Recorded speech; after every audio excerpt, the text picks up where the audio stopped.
So I guess we're live now. So viewers, welcome to the fourth episode of Econ Institute Presence Netizen Discussion Forum on COVID-19.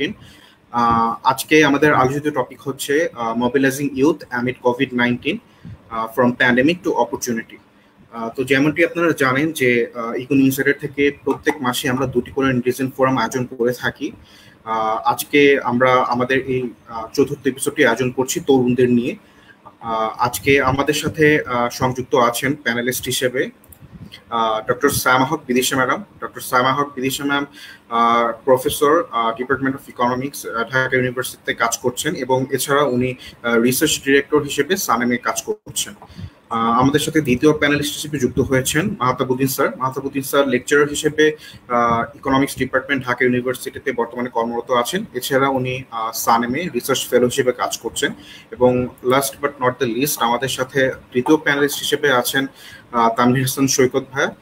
Tanvir Hasan সৈকত উনি একজন youth leader, বর্তমানে ডাকসুর একজন member হিসেবে কাজ করছেন। Sir ma'am, আপনাদের সবাইকে অসংখ্য ধন্যবাদ আজকে আমাদের প্রোগ্রামে সংযুক্ত হওয়ার জন্য। তো বেসিক্যালি আমি শুরুতে আমাদের কোভিড-19 এবং ইউথদের নিয়ে একটি প্রেজেন্টেশন দিতে চাচ্ছি, যেটা আমাদের পরবর্তী আলোচনাগুলোকে হয়তো আরো সামনের দিকে এগিয়ে নিতে সহায়তা করবে। তো কথা না পারি আমি শুরু করছি presentation.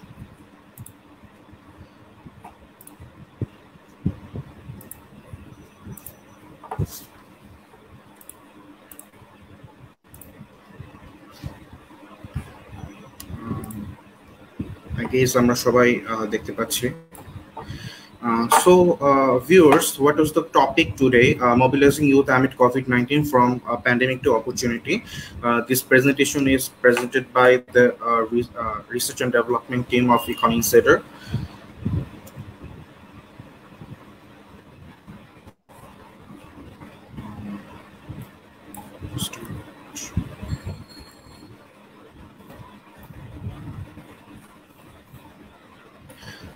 So viewers, I have clustered to this presentation into 4 parts.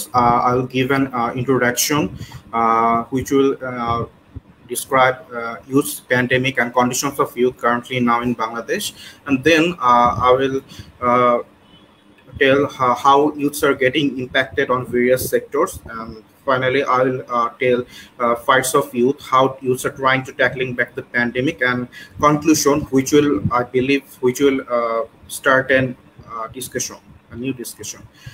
So basically, if you want to talk about the youth and the pandemic, we want to quote United Nations Youth Association's quote. One of the most important aspects of any crisis is the effect of the crisis on the youth. In tackling the challenges of the COVID-19 pandemic, it is important to take into the consideration the issues of the youth. So if we talk about the youth of Bangladesh, we can see that 30% of the total population being in the age group of 18 to 35, which are facing a humongous challenge of harnessing the potential in the workforce. We can see 15 to 24% people are ratioed into 19.14%, and the rest of young people are ratioed into 21.07%. And if we want to talk about the impacts of youth, we can see the 6 transmission mechanism which are affected by into youth. We'll talk about health, education, employment, income, poverty, and domestic violence. So first thing first, I want to talk about health. So basically, in this pandemic, health are being youth's health particularly are being determined into some issues like they're facing physical health disparity and less real life communication in isolation, making bad impact on their social life. We can see change of their lifestyle and mental health disorders. In the education sector, we can see the digital learning is not accessible by all, which is creating a lot of problem, and not having a developed alternative platform is another problem. And we can predict that high rate of dropping out in educational institution would damage a lot and delay reopening. So we can see that about 100 days, the educational station have been closed. So experts think without proper safety measure, reopening would be a boomerang decision. In the employment, we can cluster this session into three perspectives. First, reduction of job prospects. We are seeing that new circulation of jobs has been tremendously disrupted. We are seeing terrific unemployment and layoffs in many industry or job location, and most importantly, young women workers are overstayed who are currently low-paid and informal sector. In the perspective of income, we can say the laborers are getting less working hour, and this contains a huge per capita income drops of poor, which you can see 82%, and in the sufferings due to income shock, we can see about 95% people are suffering income shock. If we're talking about poverty, you can see massive number of people are getting newly poor, and a research think tank already predicted that if the negative income shock continues, the poverty rate will be double, which thing we are on 20 to 15 years before condition, and increase of new poor would be a new impact.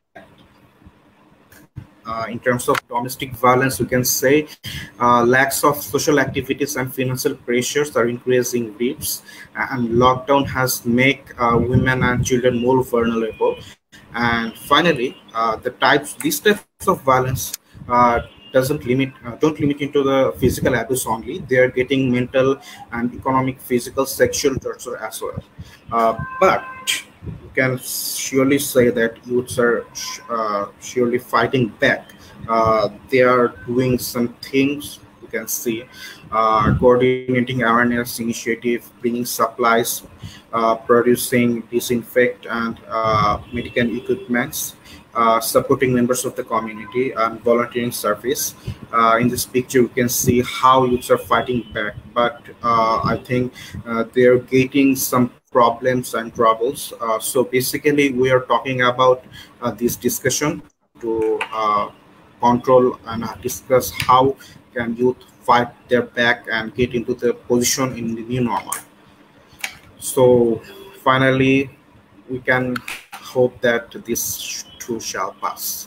So basically, this was my presentation about today's prospect. So আজকে আমাদের প্রোগ্রামটা basically তরুণদের নিয়ে আমাদের প্রোগ্রামটা যে কোনো ধরনের দুর্যোগে আমরা সবাই জানি যে সবচেয়ে ক্ষতিগ্রস্ত যদি কোনো জাতি বা কোনো একটা গোষ্ঠীকে বলা হয়, তরুণরা হচ্ছে তাদের মধ্যে অন্যতম থাকে। তো এই বিষয়ে কথা বলার জন্য আমরা ইকন ইনসাইডার থেকে আজকে তিনজন প্যানেলিস্টকে সংযুক্ত করেছি। আপনাদেরকে অসংখ্য ধন্যবাদ আজকে প্রোগ্রামে সংযুক্ত করার জন্য। তো প্রথমেই আমি ডক্টর সাইমা হক বিদিশা ম্যামের কাছে যাচ্ছি। ম্যাম, এ পর্যন্ত আমরা যেটুকুন দেখলাম যে করোনা পরিস্থিতিতে তরুণদের অবস্থা বর্তমানে খুবই ভালনারেবল একটি কন্ডিশনে রয়েছে। তো ম্যাম, আপনি এই ব্যাপারটাকে কিভাবে ডিসক্রাইব করছেন? ধন্যবাদ ইকন ইনসাইডারকে, ধন্যবাদ Shahjalal institute of science and technology অর্থনীতি বিভাগের ছাত্রছাত্রীদেরকে। মূল বিষয়টি হচ্ছে যে উপস্থাপনায় যেটি বলা হয়েছে, তো সেটিকে যদি আমরা একটু সামারি করি, তাহলে আমি যে কোনো বিষয়ে বলার আগে আমি হয়তো চিন্তা করতে চাই যে সেটা হচ্ছে যে আমরা আসলে কি কি আঙ্গিকে আমাদের সমস্যাগুলো আসতে পারে। তো একটি বিষয় হচ্ছে স্বাস্থ্য, সেটা হচ্ছে শারীরিক স্বাস্থ্য, মানসিক স্বাস্থ্যের বিষয়টি। আরেকটি বিষয় হচ্ছে শিক্ষা, এবং তৃতীয় বিষয়টি হচ্ছে যেটা ডোমেস্টিক ভায়োলেন্সের বিষয়টি, যেটি একটু ভিন্ন আঙ্গিকে। আর চতুর্থ বিষয়টা হচ্ছে আমাদের কর্মসংস্থানের বিষয়টা এবং দক্ষতার বিষয়টা। তো এই চারটি ভাগে যদি আমরা জিনিসটাকে একটু চিন্তা করি, তাহলে যে বিষয়টা আমাদের আজকে আমরা কিছু অপরচুনিটির কথাও বলবো, কিছু সম্ভাবনার বিষয়েও আমরা চিন্তা ভাবনা করব। সুতরাং এবং আমার সাথে আরো দুজন প্যানেলিস্ট আছেন, তারা হয়তো আরো অনেক বেশি সম্ভাবনার বিষয়ে কথা বলতে পারবে, কারণ তারা অপেক্ষাকৃত তরুণ। সে কারণে আমি যে বিষয়ে আসলে বলতে চাচ্ছি সেগুলো হচ্ছে যে সার্বিকভাবে যে বিষয়গুলো আপনি বললেন, সেক্ষেত্রে প্রথম বিষয়টি যদি আমরা শিক্ষার ক্ষেত্রে আমরা চিন্তা করি, তাহলে শিক্ষার ক্ষেত্রে যে বিষয়টি সেটি হচ্ছে যে আমাদের অবশ্যই মূল সমস্যাটি হচ্ছে এখন অনিশ্চয়তা। কারণ আমরা জানি না আসলে কোন অবস্থায় যে আমাদের শেষ হবে এখানে। এবং আরেকটা যে সমস্যাটা দাঁড়িয়েছে, যে কথাটি আপনি বললেন, সেটা হচ্ছে অনলাইন কার্যক্রমের ফলে যে একটা উদ্ভূত যে একটা সমস্যা তৈরি হচ্ছে। সেই বিষয়ে গোড়ায় যদি আমরা যাই, তাহলে আমাদের একটা বিষয় কিন্তু হচ্ছে যে আমাদের কার্যক্রম, শিক্ষা ব্যবস্থার একটা বড় ধরনের সমস্যা আছে। এই কথাটা আমি অনেক জায়গাতেই মাঝে মাঝে বলি যে শিক্ষা ব্যবস্থা একটা বড় ধরনের বৈষম্য কিন্তু প্রথমেই তৈরি করে দিচ্ছে। কারণ আমাদের শিক্ষা ব্যবস্থা, একটা হচ্ছে আমাদের ধর্মীয় শিক্ষা ব্যবস্থা, একটা হচ্ছে আমাদের প্রাইভেট সেক্টর লিড শিক্ষা ব্যবস্থা, আরেকটা হচ্ছে আমাদের পাবলিক সেক্টর লিড শিক্ষা ব্যবস্থা। সুতরাং এই তিনটে শিক্ষা ব্যবস্থা থেকে কিন্তু ছোটবেলা থেকে যখন একটা শিশুকে এই বিভিন্ন শিক্ষা ব্যবস্থার একটা শিক্ষা ব্যবস্থা হয়তো অনেক ক্ষেত্রে তাদের চয়েস থাকে না, তারা যখন নেয় তখন পরবর্তীতে আমরা যখন দেখি সেটা কিন্তু সেখানে যে বৈষম্যটা থাকে, সেই বৈষম্যটা কিন্তু পরবর্তীতেও কিন্তু আমরা তাদের কর্মসংস্থানের ক্ষেত্রে বা তাদের উচ্চতর শিক্ষার ক্ষেত্রে দেখতে পাই। সুতরাং এই মূল যে সমস্যাটা, এই মূল সমস্যাটাই কিন্তু আমাদের আস্তে আস্তে হলেও কিন্তু চিন্তা করবার দরকার আছে। এবং এই কোভিড-19 কিন্তু এই সমস্যাটাকে আমাদের একেবারে মুখোমুখি ফেলে দিয়েছে। এবং সে কারণে আমরা দেখতে পাচ্ছি যে বিভিন্ন অর্থসামাজিক অবস্থায় যারা যারা রয়েছে তারা কিন্তু এক এক ভাবে ক্ষতিগ্রস্ত হচ্ছে, এবং সমস্যাটা কিন্তু অর্থসামাজিক ব্যবস্থার উপরে নির্ভর করে ভিন্ন ভিন্ন। তো এই বিষয়ে আরেকটু যে বিষয়টা আমরা বলতে চাই সেটা হচ্ছে যে আমাদের যদি অপরচুনিটির কথা বলি, তাহলে আমরা বলবো যে আমরা কিন্তু একটা দিকে অবশ্যই আমাদের যে প্রতিবন্ধকতা এবং চ্যালেঞ্জ, এবং আরেকটা দিকে কিন্তু অপরচুনিটির কথা বলতে গেলে আমরা কিন্তু এই অবস্থা থেকেও কিন্তু কিছু সুবিধা নিতে পারি। হ্যাঁ, কারণ অনলাইন কার্যক্রমের মাধ্যমে অনেক সময় কিন্তু পুরো বিষয়টি অনেকটা ইনফর্মাল ওয়েতে টিচিং হয়, বা অনেক ধরনের কিন্তু প্রশ্ন করার সুযোগ থাকে, কারণ ওই ঘন্টার মধ্যে শেষ করতে হবে এই বিষয়গুলো থাকে না। সুতরাং এই সুযোগগুলো আমরা নেওয়ার কথা, মানে আমরা যদি একটু চিন্তা করি যে ইতিবাচক দিকে নিজেরা চিন্তা করতে চাই, তাহলে আমরা কিন্তু এই সুযোগগুলোর কথা একটু চিন্তা ভাবনা করতে পারি। তবে মূল সমস্যাটি কিন্তু আমার মনে হয় এখন আমরা যেটা ফেস করছি সেই বিষয়ে কিন্তু আমার মনে হয় নীতি নির্ধারকদেরও একটা চিন্তা করার ব্যাপার আছে, যে এই যে আমাদের বিভিন্ন ধরনের স্ট্রিম অফ এডুকেশন, এই বিভিন্ন ধরনের স্ট্রিম অফ এডুকেশন কিন্তু একটা বড় সমস্যায় আমাদের ফেলে দিচ্ছে, এবং এর ফলে কিন্তু একটা বড় ধরনের একটা ক্ষোভ, একটা বৈষম্য কিন্তু তৈরি হচ্ছে। দ্বিতীয় যে বিষয়টিতে আমি যাব সেটি হচ্ছে যে শিক্ষার মধ্যেও কিন্তু একটা খুব গুরুত্বপূর্ণ বিষয়, যেটা আপনি যেটা বললেন যে দারিদ্রতার বিষয়টা। এই দারিদ্রতার বিষয়টা আমরা সানেন থেকে একটা কাজ করেছি, মাহতাব খুব গুরুত্বপূর্ণ ভূমিকা এখানে পালন করেছে। সেটা হচ্ছে যে আমরা আসলে আমাদের খানা জরিপ নিয়ে বিভিন্ন গ্রুপের মধ্যে আমরা এই কোভিড-19 মতো যদি একটা আয়ের শক হয় তাহলে কি পরিস্থিতি হবে সেই বিষয়টা আমরা দেখার চেষ্টা করেছি। সেখানে আমাদের একটা আমরা যেটা দেখে যেটা বুঝেছি সেটা হচ্ছে যে আমরা আমাদের ফলাফলটা দেখিয়েছে যে আমাদের দারিদ্র সীমার নিচে কিন্তু যারা রয়েছেন তারা দ্বিগুণ হয়ে যেতে পারেন, কারণ তাদের অনেকেই ভালনারেবল বা অর্থনৈতিক ঝুঁকির মধ্যে রয়েছে। এবং এটার কিন্তু একটা লং টার্ম কনসিকুয়েন্সেস আমরা অনেক সময় হয়তো চিন্তা করছি না। আমরা হয়তো শর্ট টার্মে চিন্তা করছি যে পভার্টি রিডাকশন বা কর্মসংস্থানটা চলে আসলে হয়তো অবস্থাটার থেকে আমরা একটা ইতিবাচক অবস্থায় ফিরবো, কিন্তু একটা বিষয় হচ্ছে যে এর ফলে কিন্তু একটা পরিবারের আয় কমে গেলে পরিবারের শিশুরা বা পরিবারের তরুণরা তাদের উপরে কিন্তু একটা প্রভাব পড়তে পারে। অনেক সময় অনেক ছেলে মেয়ে, একটা মধ্যবিত্ত পরিবারের ছেলে মেয়ে, তারা হয়তো বাধ্য হয়ে যেতে পারে যে পড়াশোনা বন্ধ করে শ্রমবাজারে ঢুকে যাওয়া। এই বিষয়টা কিন্তু খুব একটা অস্বাভাবিক বিষয় না, এবং এটা একটা বড় ধরনের একটা চ্যালেঞ্জ যে তাদের যে মানব সম্পদ উন্নয়ন, সেই মানব সম্পদ উন্নয়ন কিন্তু ভীষণভাবে ব্যাহত হওয়ার একটা শঙ্কা কিন্তু দেখা দিয়েছে। এবং আমরা যদি মেয়েদের কথা বলি, তাদেরকে কিন্তু পড়াশোনা থেকে ছাড়িয়ে কম বয়সে বিয়ে দিয়ে দেওয়া, এই বিষয়টাও কিন্তু হওয়ার একটা সম্ভাবনা রয়েছে। এই বিষয়গুলো সুতরাং আমাদের কিন্তু অনেক কনসিকুয়েন্স কোভিড-19 সেটা আমরা হয়তো খালি চোখে দেখতে পাচ্ছি, কিন্তু অনেক কনসিকুয়েন্স কিন্তু এটার ভেতরে কিন্তু ইনহারেন্ট রয়েছে, যে জিনিসগুলো আমাদেরকে চিন্তা করতে হবে। এবং আমাদের যারা পলিসি মেকাররা রয়েছে তাদেরকেও কিন্তু এই বিষয়গুলো ভাবতে হবে যে আয় কমে যাওয়া মানে শুধু সাময়িক আয় কমে যাওয়া না, এটা কিন্তু একটা জেনারেশনের উপরে কিন্তু প্রভাব পড়তে পারে। দ্বিতীয় যে বিষয়টি আমি বলতে চাচ্ছি, আমি শিক্ষা নিয়ে খুব বেশি কথা বলবো না, কারণ আমি জানি যে মাহতাব শিক্ষা নিয়ে ইদানিং লেখালেখি করতে হচ্ছে, সুতরাং উনি হয়তো কিছু বলতে পারবে।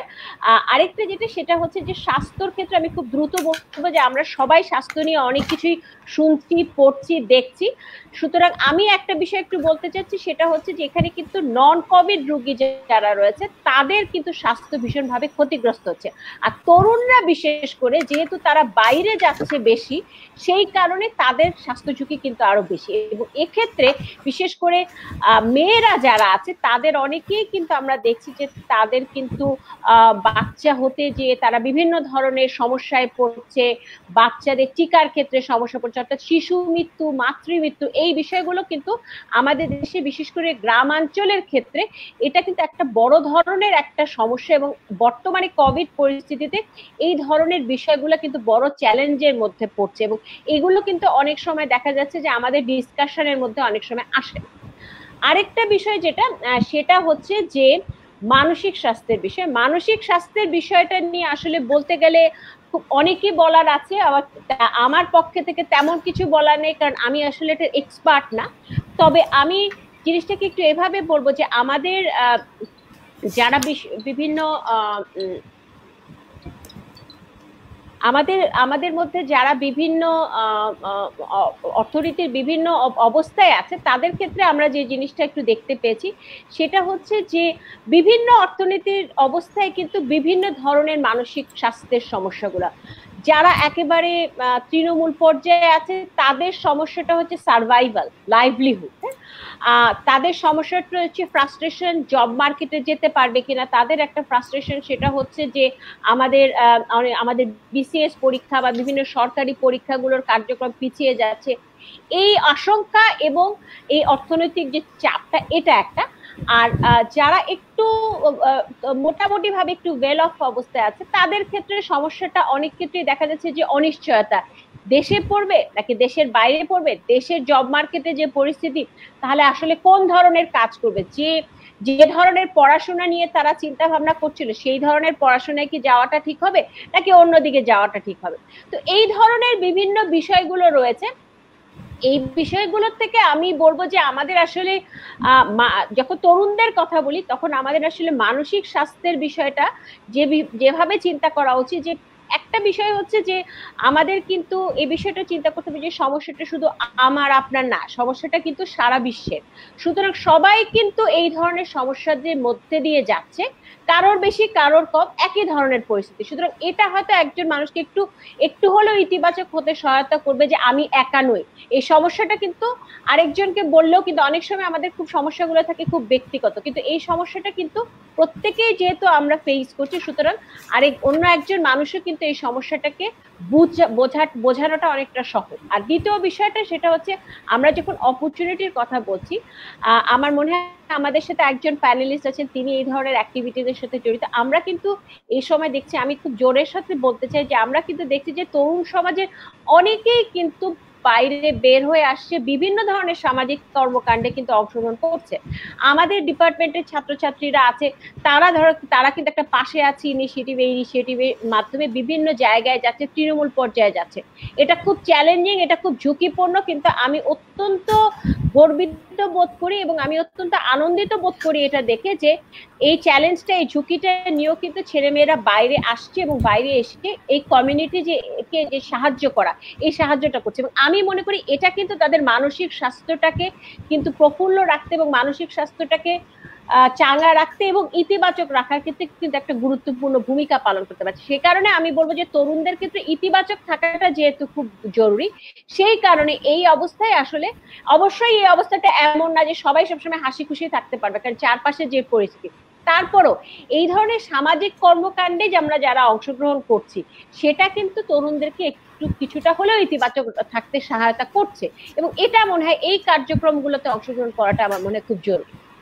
আরেকটা কথা আমি যেটা বলতে চাচ্ছি, শেষ যেটা করব সেটা বলে, সেটা হচ্ছে যে আমাদের কর্মসংস্থানের বিষয়টা। কর্মসংস্থান আমি মূলত পড়াই হচ্ছে লেবার ইকোনমিক্স এবং ইকোনমেট্রিক্স। তো কর্মসংস্থানের বিষয়ে যখন আমরা ক্লাসে কথা বলতে যাই, আগে যেভাবে কথা বলতাম এখন হয়তো একটু ভিন্নভাবে আমাদেরকে কথা বলতে হবে, কারণ আমাদের এখনকার সমস্যাগুলো কিন্তু খুব ভিন্ন।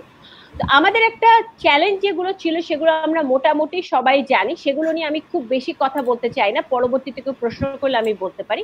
চ্যালেঞ্জগুলোর মধ্যে একটা খুব বড় চ্যালেঞ্জ ছিল আমাদের স্কিল মিসম্যাচ, অর্থাৎ যেটার কারণে আমরা দেখেছি যে আমাদের আনএমপ্লয়েড তৈরি হচ্ছে, যারা শিক্ষিত বেকার তৈরি হচ্ছে।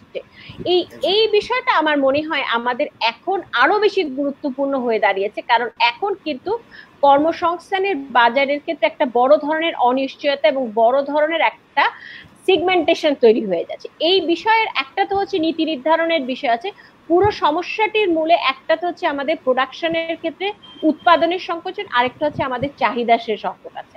এখন সার্বিকভাবে এই সমস্যাগুলো থেকে যদি আমাদের কাটিয়ে নেওয়ার কথা আমাদের চিন্তা করি, তাহলে আমাদের অপরচুনিটির মধ্যে আমাদের বিষয়টা হচ্ছে আমাদেরকে আসলে মূলধারা শ্রমবাজারে আমরা যেভাবে চিন্তা করতাম সেটার বাইরে যেও আমাদের কিন্তু চিন্তা করতে হবে যে নতুন কিছু করা যায় কিনা। এবং এই নতুন কিছু করার মাধ্যমে ক্ষেত্রে আমি যেটা বলতে চাই সেটা হচ্ছে যে আমাদের চিন্তা করতে হবে যে বিভিন্ন স্বনিয়োজিত কাজ, বিভিন্ন সেলফ এমপ্লয়মেন্ট অ্যাক্টিভিটিস, বিভিন্ন ইনোভেটিভ অ্যাক্টিভিটিস যেগুলো রিস্কি চ্যালেঞ্জিং, কিন্তু তরুণরা যদি না রিস্ক নেয় তাহলে কে রিস্ক দেবে?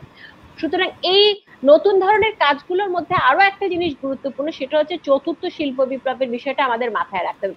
যে বিষয়টা আমরা আপকে শুনছিলাম, কিন্তু আমাদের দেশের তরুণরা সে বিষয়ে কিন্তু এখনো সেইভাবে প্রস্তুত নয়। কিন্তু তরুণদের হাতে কিন্তু সময় আছে, কারণ এখন কিন্তু তারা পড়াশোনার মধ্যে আছে। সুতরাং এই সময় যে চ্যালেঞ্জটা তাদের সামনে সেটা হচ্ছে যে এই চতুর্থ বিপ্লবের কারণে কিন্তু বিভিন্ন সেক্টর তৈরি হবে, বিভিন্ন অপরচুনিটি তৈরি হবে। এই অপরচুনিটিগুলোকে কিভাবে তারা ব্যবহার করবে সেটা কিন্তু একটা গুরুত্বপূর্ণ বিষয়। তারা এই অপরচুনিটির জন্য কিন্তু নিজেদেরকে প্রস্তুত করার এখন কিন্তু সময়, এটা একটা গুরুত্বপূর্ণ। এবং অনলাইন বিভিন্ন প্রশিক্ষণ আছে, বিভিন্ন রিডিং মেটেরিয়ালস কিন্তু এখন অনলাইনে পাওয়া যায়, সেগুলো কিন্তু ব্যবহার করার মাধ্যমে নিজেদের দক্ষতাকে কোভিড-19 এর কারণে বর্তমানে যে একটা পরিবর্তিত পরিস্থিতি সেখানে সেটার জন্য উপযোগী করে তৈরি করা যায়।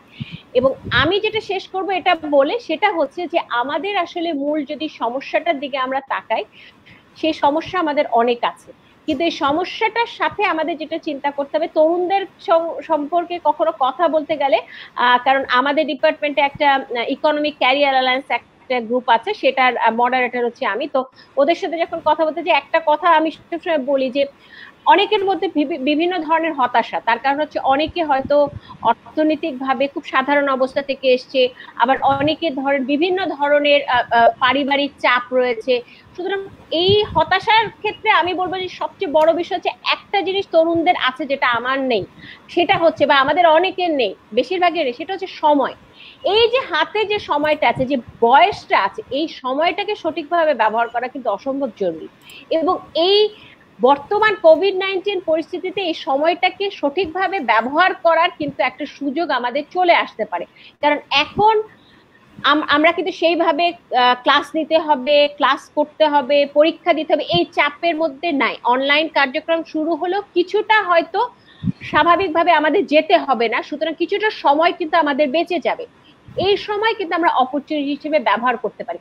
আমাদের সিভি তৈরি করা, আমাদের নিজস্ব বিভিন্ন স্কিল আছে, সেই স্কিলগুলোকে কিভাবে ঝালাই করা যায়, এই যে ইকন ইনসাইডারে যে বিভিন্ন ধরনের অ্যাক্টিভিটিস, এই ধরনের বিভিন্ন অ্যাক্টিভিটিসে কিভাবে নিজেকে সংযুক্ত করা যেতে পারে।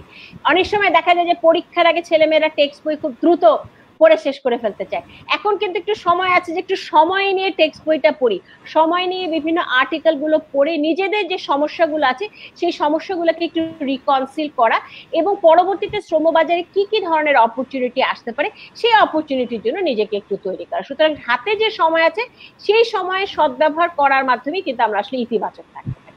আমি এখানে শেষ করছি।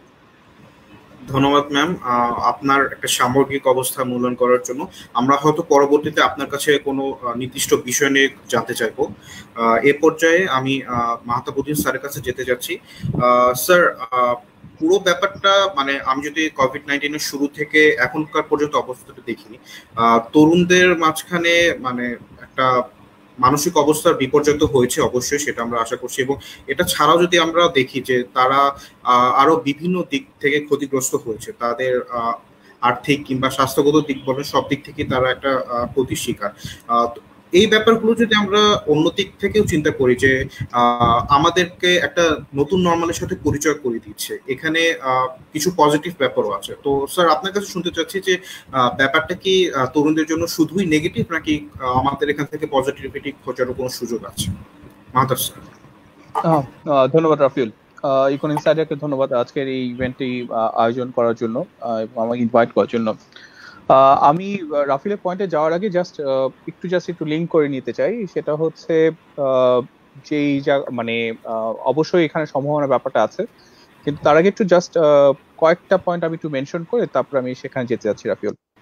প্রথমত যে জিনিসটা সেটা হচ্ছে আমরা এখন যেই সময়টা অ্যাকচুয়ালি পাস করছিলাম সেটা হচ্ছে আমাদের, আপনারা হয়তো যারা ইকোনমিক্সের আছেন তারা সবাই জানেন যে যখন ডেমোগ্রাফিক ট্রানজিশন হয় তখন প্রত্যেকটা কান্ট্রি একটা ফেজ আসে, যে ফেজটাকে বলা হচ্ছে ডেমোগ্রাফিক ডিভিডেন্ডের ফেজ। তো আমাদের বাংলাদেশের পার্সপেক্টিভ যদি চিন্তা করি তাহলে এটা আর্লি 1990s এটা শুরু হয়েছে, এবং এই ডেমোগ্রাফিক ডিভিডেন্ডের যে ফেজটা আছে এই ফেজটা 2035 নাগাদ এটা শেষ হয়ে যাবে, 2035 বা 2040 পরে। তো এটার মানেটা যেটা হচ্ছে ডেমোগ্রাফিক ডিভিডেন্ড ফেজটা মানে হচ্ছে আমার নাম্বার অফ ডিপেন্ডেন্ট পিপলের থেকে আমার নাম্বার অফ আর্নার অর্থাৎ ওয়ার্কিং এজ পপুলেশন সংখ্যাটা আমার বড় থাকে। তো 2035 বা 40-এর পরে যেটা হবে আমাদের এখানে ডিপেন্ডেন্টের সংখ্যা বেশি হয়ে যাবে কম্পেয়ার টু হচ্ছে আমাদের নাম্বার অফ আর্নার বা ওয়ার্কিং এজ পপুলেশন। তো এটা ততক্ষণ পর্যন্ত এটা ডিভিডেন্ড হিসেবে কাজ করে যতক্ষণ পর্যন্ত আমাদের যে নাম্বার অফ ওয়ার্কিং এজ যারা আছে এই যে উইন্ডোটা আমরা পাচ্ছি, যে যখন এটা এই বয়স্কদের সংখ্যা প্রপোর্শনালি বেড়ে যাবে, এই সময়টা অতিক্রান্ত হওয়ার আগেই যদি আমরা ইকোনমিক ভাবে একটা সার্টেন থ্রেশহোল্ডের উপরে যেতে পারি তখনই এই ট্রানজিশনটা ডিভিডেন্ড হয়। আদারওয়াইজ এটা হচ্ছে ডেমোগ্রাফিক বার্ডেন, আমরা একটা লো ইনকাম ট্র্যাপের মধ্যে পড়ে যাব। যেই জন্য আমাদের এই ক্রাইসিসটা কোভিড-19টা আমাদের জন্য খুবই গুরুত্বপূর্ণ। সেটা কারণ হচ্ছে আমাদের যদি আমাদের লেবার ফোর্সের ডেটা দেখেন তাহলে দেখবেন 2013 থেকে 2016-তে আসেন, 2016-17 যে লেবার ফোর্স আছে কনস্ট্যান্টলি আমরা যে জিনিসটা দেখতে পাই সেটা হচ্ছে ইউথ এমপ্লয়মেন্ট ইলাস্টিসিটি ইট ওয়াজ নেগেটিভ, অর্থাৎ ইউথদের এমপ্লয়মেন্ট কিন্তু সংকুচিত হয়েছে ইভেন এই কোভিড-19 আসার আগে। এবং সেটা কিন্তু যে কোনো দেশের ক্ষেত্রে একটা জিনিস অন এন এভারেজ যেটা দেখা যায় যে অ্যাডাল্ট এমপ্লয়মেন্ট রেট যেটা থাকে অন এন এভারেজ তার 3 গুণ থাকে হচ্ছে আপনার ইউথ আনএমপ্লয়মেন্ট রেট, মানে অ্যাডাল্ট আনএমপ্লয়মেন্ট রেট যেটা থাকে তার অন এন এভারেজ 3 গুণ পাওয়া যায় হচ্ছে ইউথ আনএমপ্লয়মেন্ট রেট। তো এটার একটা জিনিস হচ্ছে ইউথটা সবসময় লেবার ফোর্সে সবসময় তারা মোর ভালনারেবল। এটা কয়েকটা পার্সপেক্টিভ আছে। একটা পার্সপেক্টিভ হচ্ছে যে ইউথে দে আর লেস এক্সপেরিয়েন্স, সুতরাং তাদেরকে যে স্কুল টু ওয়ার্ক ট্রানজিশন আমরা যেটা বলি সেটা হতে সময় নেয়। আমাদের বাংলাদেশের আইএলওর একটা গবেষণা আছে 2014 সালে, সেখানে ওরা যেটা দেখিয়েছে সেটা হচ্ছে অন এন এভারেজ একজন ইউথের ফর্মাল এমপ্লয়মেন্টে এঙ্গেজ হতে ইউনিভার্সিটি পাস করার পরে 64 মাস সময় লাগে, which is more than 5 years। তো এখন যখন এরকম ক্রাইসিসটা আমাদের যে কোভিডের যে ক্রাইসিসটা আছে, যদি আমরা এটা যদি প্রপারলি হ্যান্ডেল যদি করতে না পারি, আমরা যদি অপরচুনিটিসগুলি যদি ক্রিয়েট না করতে পারি, ইন দ্যাট কেস যেটা হবে সেটা হচ্ছে বিপুল সংখ্যক ইউথ যারা আছে তাদের যে সম্ভাবনাটা ছিল সেই সম্ভাবনাটা আমরা কাজে লাগাতে পারবো না। এখানে আরেকটা ব্যাপার যেটা আছে সেটা হচ্ছে আপনারা জানেন আমাদের প্রায় 1.5 কোটির মতো প্রবাসী শ্রমিক কিন্তু বিদেশে কাজ করছেন। এদের একটা বড় অংশ কিন্তু হচ্ছে আমরা যে ইউথের যে ডেফিনিশনটি ইউজ করি 18 থেকে 35, সেই ইউথের ডেফিনিশন মধ্যে এদের একটা বড় অংশ হচ্ছে এর মধ্যে পড়ে। রিসেন্ট যে ক্রাইসিসটা যে জন্য আরেকটা কারণে প্রধানযোগ্য সেটা হচ্ছে আমাদের এই মিডল ইস্টে এখন কিন্তু আপনার তেলের যেই আন্তর্জাতিক যে বাজার দর যাচ্ছে, যে গ্লোবাল রিসেশন আমরা দেখতে পাচ্ছি, এর কারণে আনডাউটেডলি আমরা যেটা আশঙ্কা করছি যেটা হতে পারে সেটা হচ্ছে আমরা হয়তো রিসার্ফেস অফ আমাদের যেই যারা মাইগ্রেন্ট ওয়ার্কার ছিলেন তাদের হয়তো রিটার্নিং মাইগ্রেন্ট ওয়ার্কারের নাম্বার আমরা হয়তো অনেক বেশি পরিমাণ দেখতে পাবো।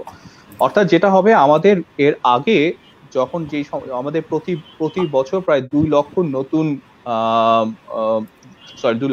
মিলিয়ন প্রায় 20 লক্ষ নতুন ওয়ার্কার আমাদের ওয়ার্কফোর্সে যোগ হতেন এবং এদের একটা বড় অংশ কিন্তু বিদেশে চাকরি করার সুযোগ পেতেন।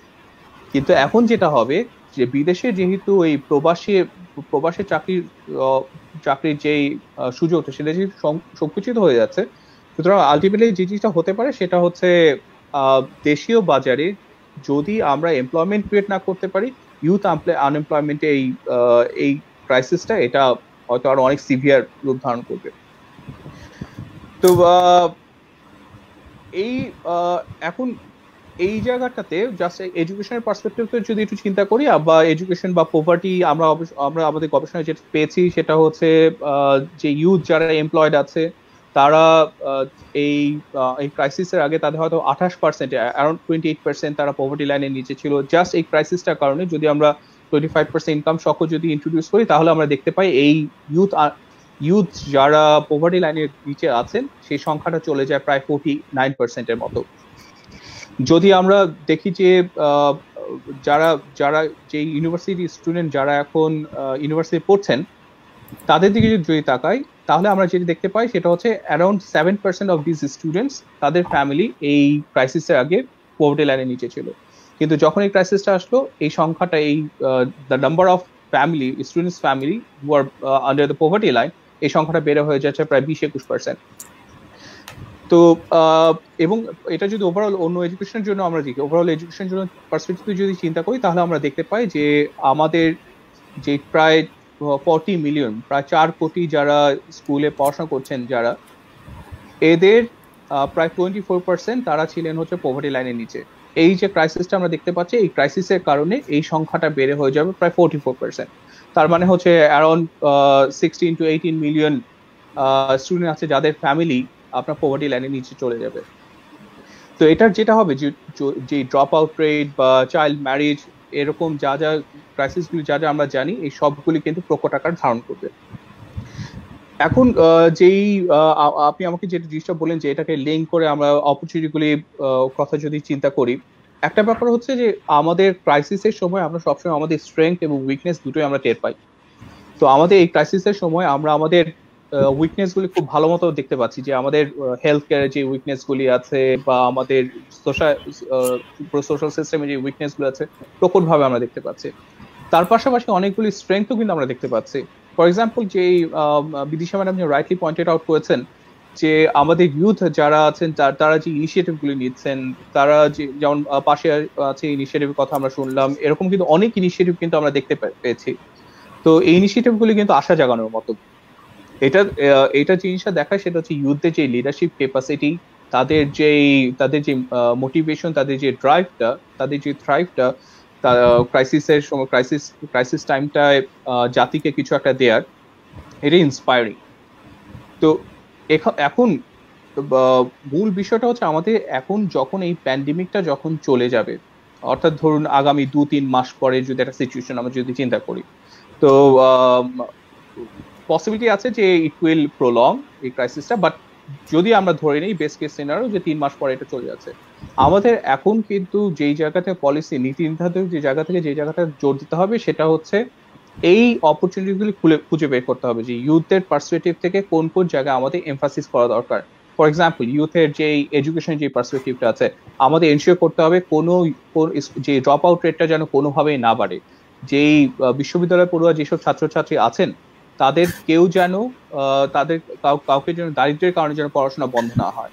আমাদের যেই ছাত্রছাত্রীরা যারা ফিমেল স্টুডেন্ট যারা আছেন তাদের কাউকে যেন দারিদ্র্যের কারণে পড়াশোনা বন্ধ না হয়ে যায়, বা চাইল্ড ম্যারেজ যেটা আছে সেই জিনিসটা যেন না বাড়ে। যদি আমরা এই প্রবলেমগুলোকে যদি আমরা অ্যাড্রেস না করতে পারি, তাহলে আমাদের যে অপরচুনিটিস গুলি যেগুলো আছে সেগুলি আমরা কোনোভাবে হার্নেস করতে পারবো না। আরেকটা ব্যাপার হচ্ছে যে আমাদের আপনারা জানেন যে আমাদের ইউথ এন্টারপ্রেনারশিপের একটা বড় গ্রোথ কিন্তু আমরা যেটা দেখতে পেয়েছিলাম সেটা হচ্ছে আইসিটি বা টেলিকমিউনিকেশন যেই জায়গাটা আছে।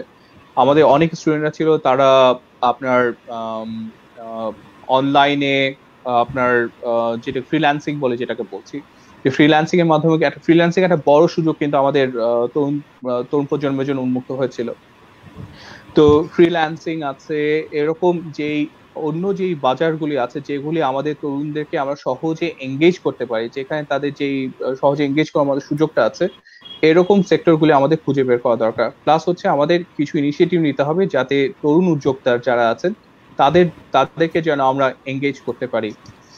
তো মূলত যে ব্যাপারটা সেটা হচ্ছে তরুণদের যে সম্ভাবনাটা আছে সেই সম্ভাবনা যদি আমরা হারনেস করতে, সেটা যদি আমরা অর্জন করতে চাই, তাহলে যে প্রবলেমগুলো আমরা যেগুলো আইডেন্টিফাই করতে পারছি এগুলিকে যথাযথভাবে অ্যাড্রেস করতে হবে।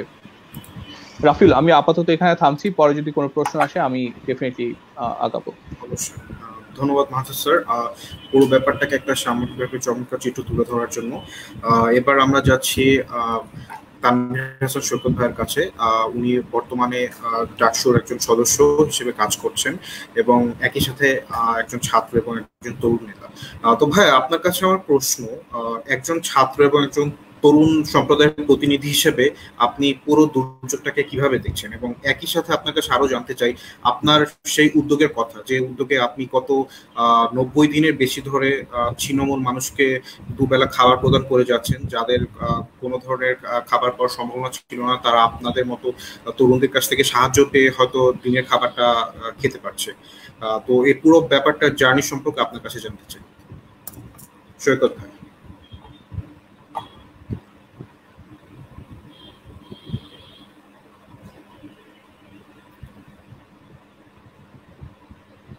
হ্যাঁ, হ্যালো, শুনতে পাচ্ছেন?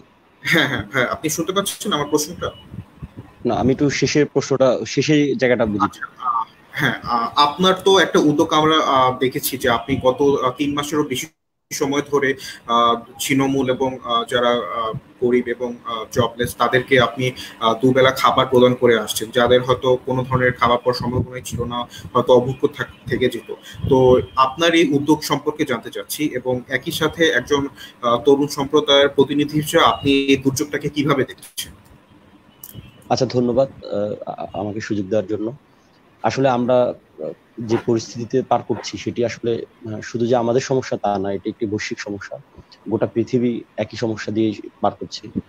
তো তুলনামূলকভাবে আমরা যারা মানে আমাদের নিচু আয়ের দেশগুলো রয়েছে, বা আমরা থার্ড ওয়ার্ল্ডের কান্ট্রি হিসেবে যদি বলি, তো আমাদের একটু সমস্যাটা ভিন্ন অন্যদের তুলনায়।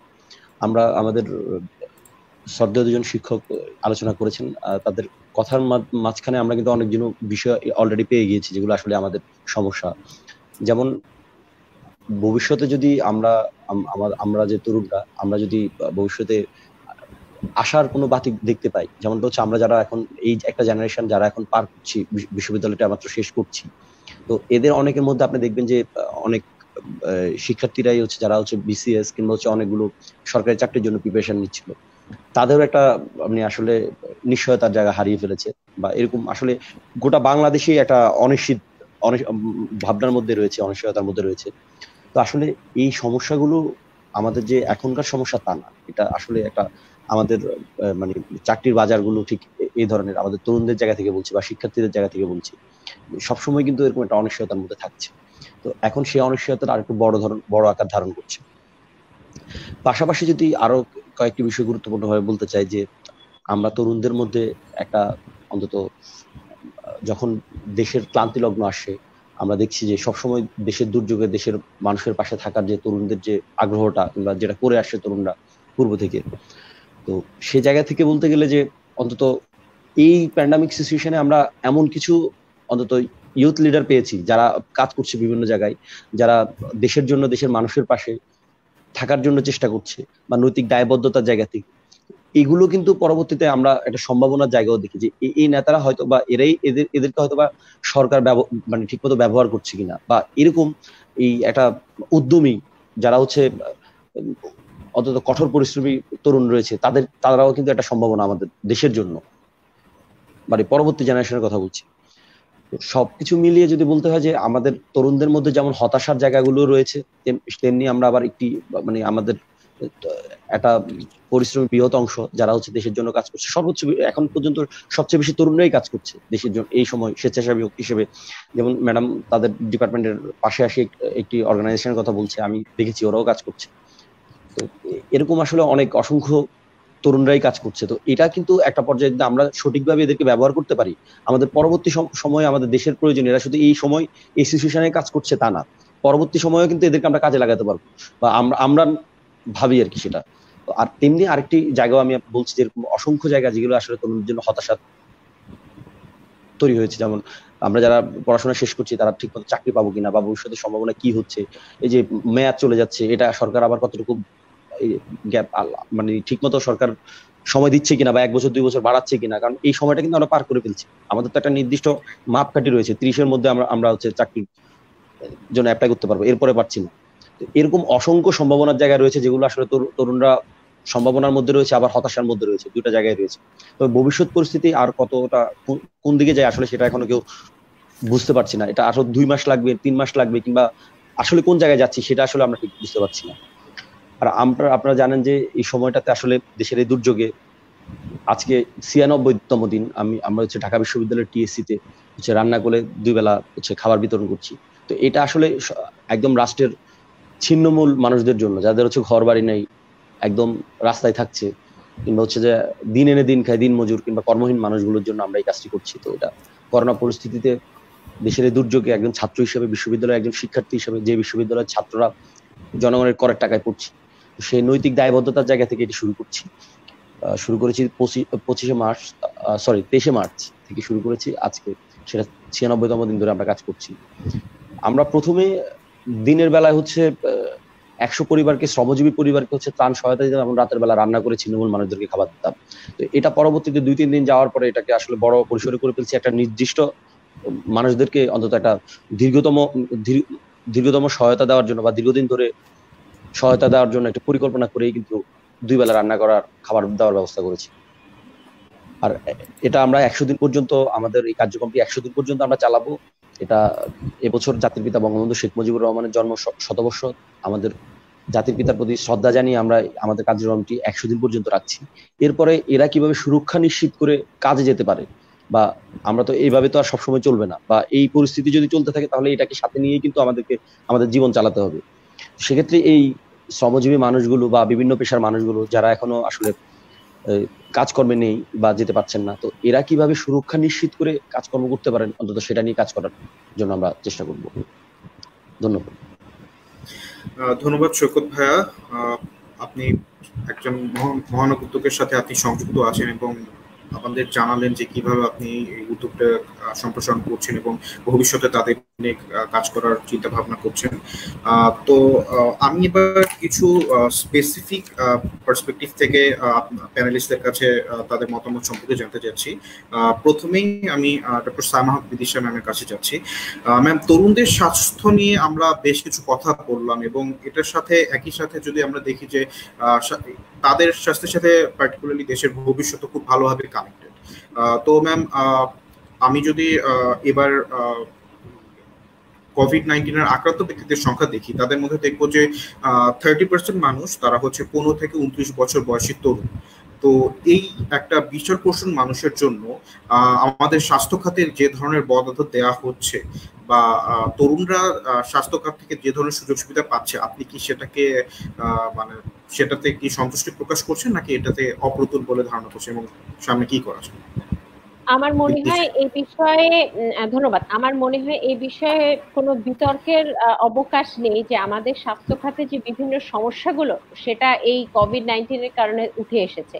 এবং যে কথাটা আপনি বললেন যে তারা তরুণরা এফেক্টেড যে হচ্ছে, সেটার একটা গুরুত্বপূর্ণ কারণ হচ্ছে যে আমাদের প্রথমত আমাদের স্ট্রাকচারের মধ্যে, যেটা মাহতাব একটু আগে বললো যে আমাদের স্ট্রাকচারের মধ্যে ওয়ার্কিং এজ পপুলেশনের যে প্রপোর্শনটা, সেই প্রপোর্শনটা বেশি, সেটা একটা কারণ। এবং দ্বিতীয় কারণ হচ্ছে যে স্যাম্পল সিলেকশন, যে তরুণরা কিন্তু বাইরেও যাচ্ছে, বেশি কাজকর্ম করছে এবং বিভিন্ন অ্যাক্টিভিটিজের সাথে তারা জড়িত, সেই কারণে তাদের কিন্তু সংক্রমণের হার বেশি এবং তাদের ঝুঁকিটাও বেশি। এবং এই ঝুঁকিটা কিন্তু তাদের প্রোডাক্টিভিটিকেও ভীষণভাবে ক্ষতিগ্রস্ত করতে পারে।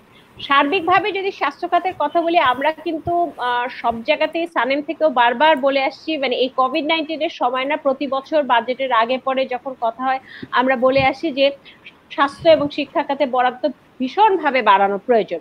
এবং এই কথাগুলো বারবার বলার পরও কিন্তু আমরা কিন্তু সেরকম প্রতিফলন দেখিনি। এবারের বাজেটে আমরা কিছুটা ইতিবাচক দিক দেখেছি, সেটা আমি বলবো যে হয়তো একটা সদিচ্ছা আমরা দেখতে পাচ্ছি, যে কিছুটা হলেও কিন্তু আমাদের বরাদ্দ বেড়েছে। কিন্তু যে বিষয়টি হচ্ছে, সেই বরাদ্দটা আমরা যদি বলি যে এটা হচ্ছে আমাদের নেসেসারি কন্ডিশন, যে বরাদ্দ বাড়ানোটা হচ্ছে নেসেসারি কন্ডিশন। অনেকে বলে থাকে যে বরাদ্দ বাড়িয়ে কি হবে যদি সঠিকভাবে ব্যবহার করা না যায়, কিন্তু আমি যেটা বলি সেটা হচ্ছে যে অন্তত বরাদ্দটা যদি বাড়ানো হয় তাহলে কিছুটা হলেও হলেও কাজ করার সুযোগ হয়, সেখান থেকে কিছুটা হলেও হয়তো সাধারণ মানুষ উপকৃত হয়। আমাদের দেশে আমরা জানি যে আমাদের দেশে আউট অফ পকেট এক্সপেন্ডিচার হচ্ছে one of the highest in the world. সুতরাং 100 টাকার মধ্যে 74 টাকাই হচ্ছে মানুষ নিজের পকেট থেকে দিচ্ছে। সুতরাং এই অবস্থাতে সরকারের যে স্বাস্থ্য খাতে বরাদ্দ বাড়ানোটা অত্যন্ত জরুরি। এই বাজেটে আমরা দেখেছি কিছুটা হলেও সেদিকে হয়তো আমরা যাওয়ার একটা প্রবণতা আমরা লক্ষ্য করছি, কিন্তু তারপরও যে বরাদ্দটা আমরা দেখতে পাচ্ছি সেটাও কিন্তু আমাদের যে স্ট্যান্ডার্ড যে এক্সপেন্ডিচার ইন রিলেটেড কান্ট্রি সেগুলো থেকেও কিন্তু অনেক কম। এবং এরপর যে সমস্যা থাকে সেটা হচ্ছে যে এই টাকাটাও সঠিকভাবে বাস্তবায়িত হয় কিনা বা সঠিকভাবে সাধারণ মানুষের কাজে লাগছে কিনা, সেক্ষেত্রেও কিন্তু আমরা বিভিন্ন ধরনের সমস্যা দেখতে পাচ্ছি। মূলত তরুণ জনগোষ্ঠী তো আর সার্বিক জনগোষ্ঠীর বাইরে না, সুতরাং তরুণদের যে স্বাস্থ্য সুবিধা দরকার, সার্বিকভাবে জনগোষ্ঠীর যে স্বাস্থ্য সুবিধা দরকার, তরুণদেরও সেই ধরনের স্বাস্থ্য সুবিধা দরকার। এবং তরুণদের ক্ষেত্রে বিষয়টা আরেকটি গুরুত্ব রাখে, তার কারণ হচ্ছে যে যেহেতু তাদের সামনে একটা বড় ভবিষ্যৎ আছে, তাদের সামনে শিক্ষা গ্রহণের বিষয় আছে, কোনো ধরনের বড় স্বাস্থ্য ঝুঁকির মধ্যে যদি তারা পড়ে যায় তখন কিন্তু একটা সম্ভাবনা থাকে যে তাদের প্রোডাক্টিভ লাইফে বা প্রোডাক্টিভ ক্যাপাসিটিতে কিন্তু একটা নেগেটিভ ইমপ্লিকেশন পড়তে পারে। সেটার কারণে খুব গুরুত্বপূর্ণ। আমরা যে বিষয়টি বারবার বলি সেটা হচ্ছে তরুণদের ক্ষেত্রে আসলে আমরা একটা আলাদা, আগামীকাল সানিমে আমাদের একটা প্রোগ্রাম হচ্ছে, সেখানে আমরা আসলে যেটা বলতে চাচ্ছি সেটা হচ্ছে তরুণদের বাজেটে আসলে আলাদা তরুণদের জন্য একটা বাজেট থাকা উচিত, যেখানে তরুণদের জন্য আসলে সরকার কি কি করছে, স্বাস্থ্য ব্যবস্থা কি কি করছে সেগুলো সুস্পষ্ট দিক নির্দেশনা থাকা দরকার। ধন্যবাদ ম্যাম। আমরা হয়তো পরবর্তীতে আপনার কাছে আরো বিস্তারিত অন্য কোনো প্রশ্ন শুনতে চাবো। আমি মাহতাব স্যারের কাছে শুনতে চাচ্ছি। স্যার, করোনা পরিস্থিতিতে আমাদের শিক্ষা ব্যবস্থার কথা যদি ধরি, এই পরিস্থিতিতে আমরা দেখতে পাচ্ছি যে অনলাইন ক্লাস এবং অন্যান্য সুযোগ সুবিধা ভোগ করার মতো অ্যাক্সেস আমাদের দেশের বেশিরভাগ শিক্ষার্থীরই নেই, এবং আমরা এটাও দেখেছি যে আমাদের অল্টারনেটিভ কোনো প্ল্যাটফর্ম আগে থেকে ছিল না যেটা হয়তো আমরা কোনো ধরনের প্যান্ডেমিককে ইউজ করতে পারতাম বা কোনো ধরনের ইমার্জেন্সি ইউজ করতে পারতাম। তো স্যার, আপনার কাছে প্রশ্ন যে এই ধরনের শিক্ষা ব্যবস্থা যেখানে হচ্ছে কোনো ধরনের প্রপার স্ট্র্যাটেজি আগে ছিল না, এবং আমরা যদি সামনে একটা নিউ নর্মালের কথা চিন্তা করি, তাহলে আমাদের যারা শিক্ষার্থী আছে, যারা তরুণ শিক্ষার্থীরা আছে, তারা এটার প্রভাবে কিভাবে প্রভাবিত হতে পারে বা তাদের জীবনে, শিক্ষা জীবনে এটার ইম্প্যাক্টটা কিরকম পড়তে পারে? মাহতাব স্যার। ধন্যবাদ রাফিউল। প্রথমত দুটো জায়গায় আমি তো বলতে চাই। একটি ব্যাপার হচ্ছে, দেখুন আমাদের আমরা যদি জাস্ট এভাবে করে চিন্তা করি, সেটা হচ্ছে মাসের হিসাবে যদি চিন্তা করি, দেখুন মার্চ থেকে এই যে অগাস্ট, সেপ্টেম্বর বা অক্টোবর, এই যে 6-7 মাসের পড়াশোনা বন্ধ, এটা কিন্তু টু বি ভেরি ফ্র্যাঙ্ক, এটা কিন্তু আসল ক্ষতিটা না। আসল ক্ষতিটা কিন্তু হচ্ছে এই যে 6-7 মাস আমরা আমাদের এই ইকোনমি যে বা এই যে প্যান্ডেমিকটা আমরা ফেস করছি, এই প্যান্ডেমিকের কারণে যে ইকোনমিক যে ফল আউটটা হবে, যেমন যে পভার্টি ইনক্রিজ হবে, ইনইকুয়ালিটি বাড়বে, আমাদের একটা বড় অংশ স্টুডেন্টরা পভার্টি লাইনে নিচে চলে যাবে, স্কুল ড্রপ আউট বাড়ার আশঙ্কা তৈরি হবে, চাইল্ড ম্যারেজ বাড়বে, চাইল্ড লেবার বাড়বে। এই যে আশঙ্কাগুলি, যেগুলি অ্যাকচুয়ালি সরাসরি এই 6-7 মাসে পড়াশোনা বন্ধের কারণে হচ্ছে না, কিন্তু এই 6-7 মাসের যে ইকোনমিক অ্যাক্টিভিটিস যে কমে যাচ্ছে, বা এই যে গ্লোবাল IMF যেটা বলেছে ওদের গত পরশুদিন, ওরা সংবাদ সম্মেলনে যেটা বলেছে যে আফটার 1930s ওই 30-এর যে মহামন্দা ছিল, তারপরে এখন যে ইকোনমিক ডিপ্রেশনটা আমরা দেখতে যাচ্ছি, সেটা গ্লোবাল ডিপ্রেশন, এটা হচ্ছে জাস্ট তার সাথে কম্পারেবল। তার মানে এত বড় একটা ক্রাইসিস মধ্যে আমরা যাচ্ছি। এই ইকোনমিক ক্রাইসিসের কারণে যে প্রবলেমগুলো হবে, সেগুলির কিন্তু লং টার্ম কনসিকুয়েন্স আছে, লাইফ লং কনসিকুয়েন্স আছে। ফর এক্সাম্পল, আমাদের যদি ঝরে পড়ার হার যদি আমাদের বেড়ে যায়, এই যে যাদের ঝরে পড়ার হারটা বেড়ে যাবে, এই জাস্ট আমরা যদি ধরি 1% অফ আওয়ার স্টুডেন্টস এই ড্রপ আউট হবে, আমাদের 40 মিলিয়ন স্টুডেন্ট আছে। যদি 1% আমরা ধরি, অনেকে আশঙ্কা করছেন যে it can be as high as 10%। 1% যদি আমরা ধরি যে ড্রপ আউট হবে, 40 মিলিয়নে 1% হবে 400,000, প্রায় 4 লাখ শিক্ষার্থী থাকবে যারা হয়তো পুরোপুরি ঝরে যাবে। এই 4 লাখের ঝরে যাওয়া কিন্তু 4 লাখে কিন্তু পুরো ফিউচার এটার সাথে রিলেটেড।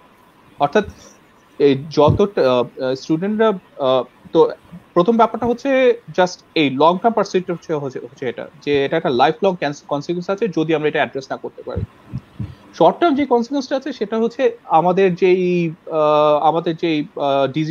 যেই অনলাইন এডুকেশনের কথা আমরা যে প্ল্যানিংটা হচ্ছে, এবং যে আমাদের ঢাকা ইউনিভার্সিটি অলরেডি ডিসিশন নিয়েছে যে আগামী 1 জুলাই থেকে আমরা অনলাইন এডুকেশনে যাচ্ছি, not in the proper sense, but at least আমরা কিছুটা স্টুডেন্টদের কিছুটা শিক্ষা কার্যক্রমে আমরা যুক্ত রাখবো।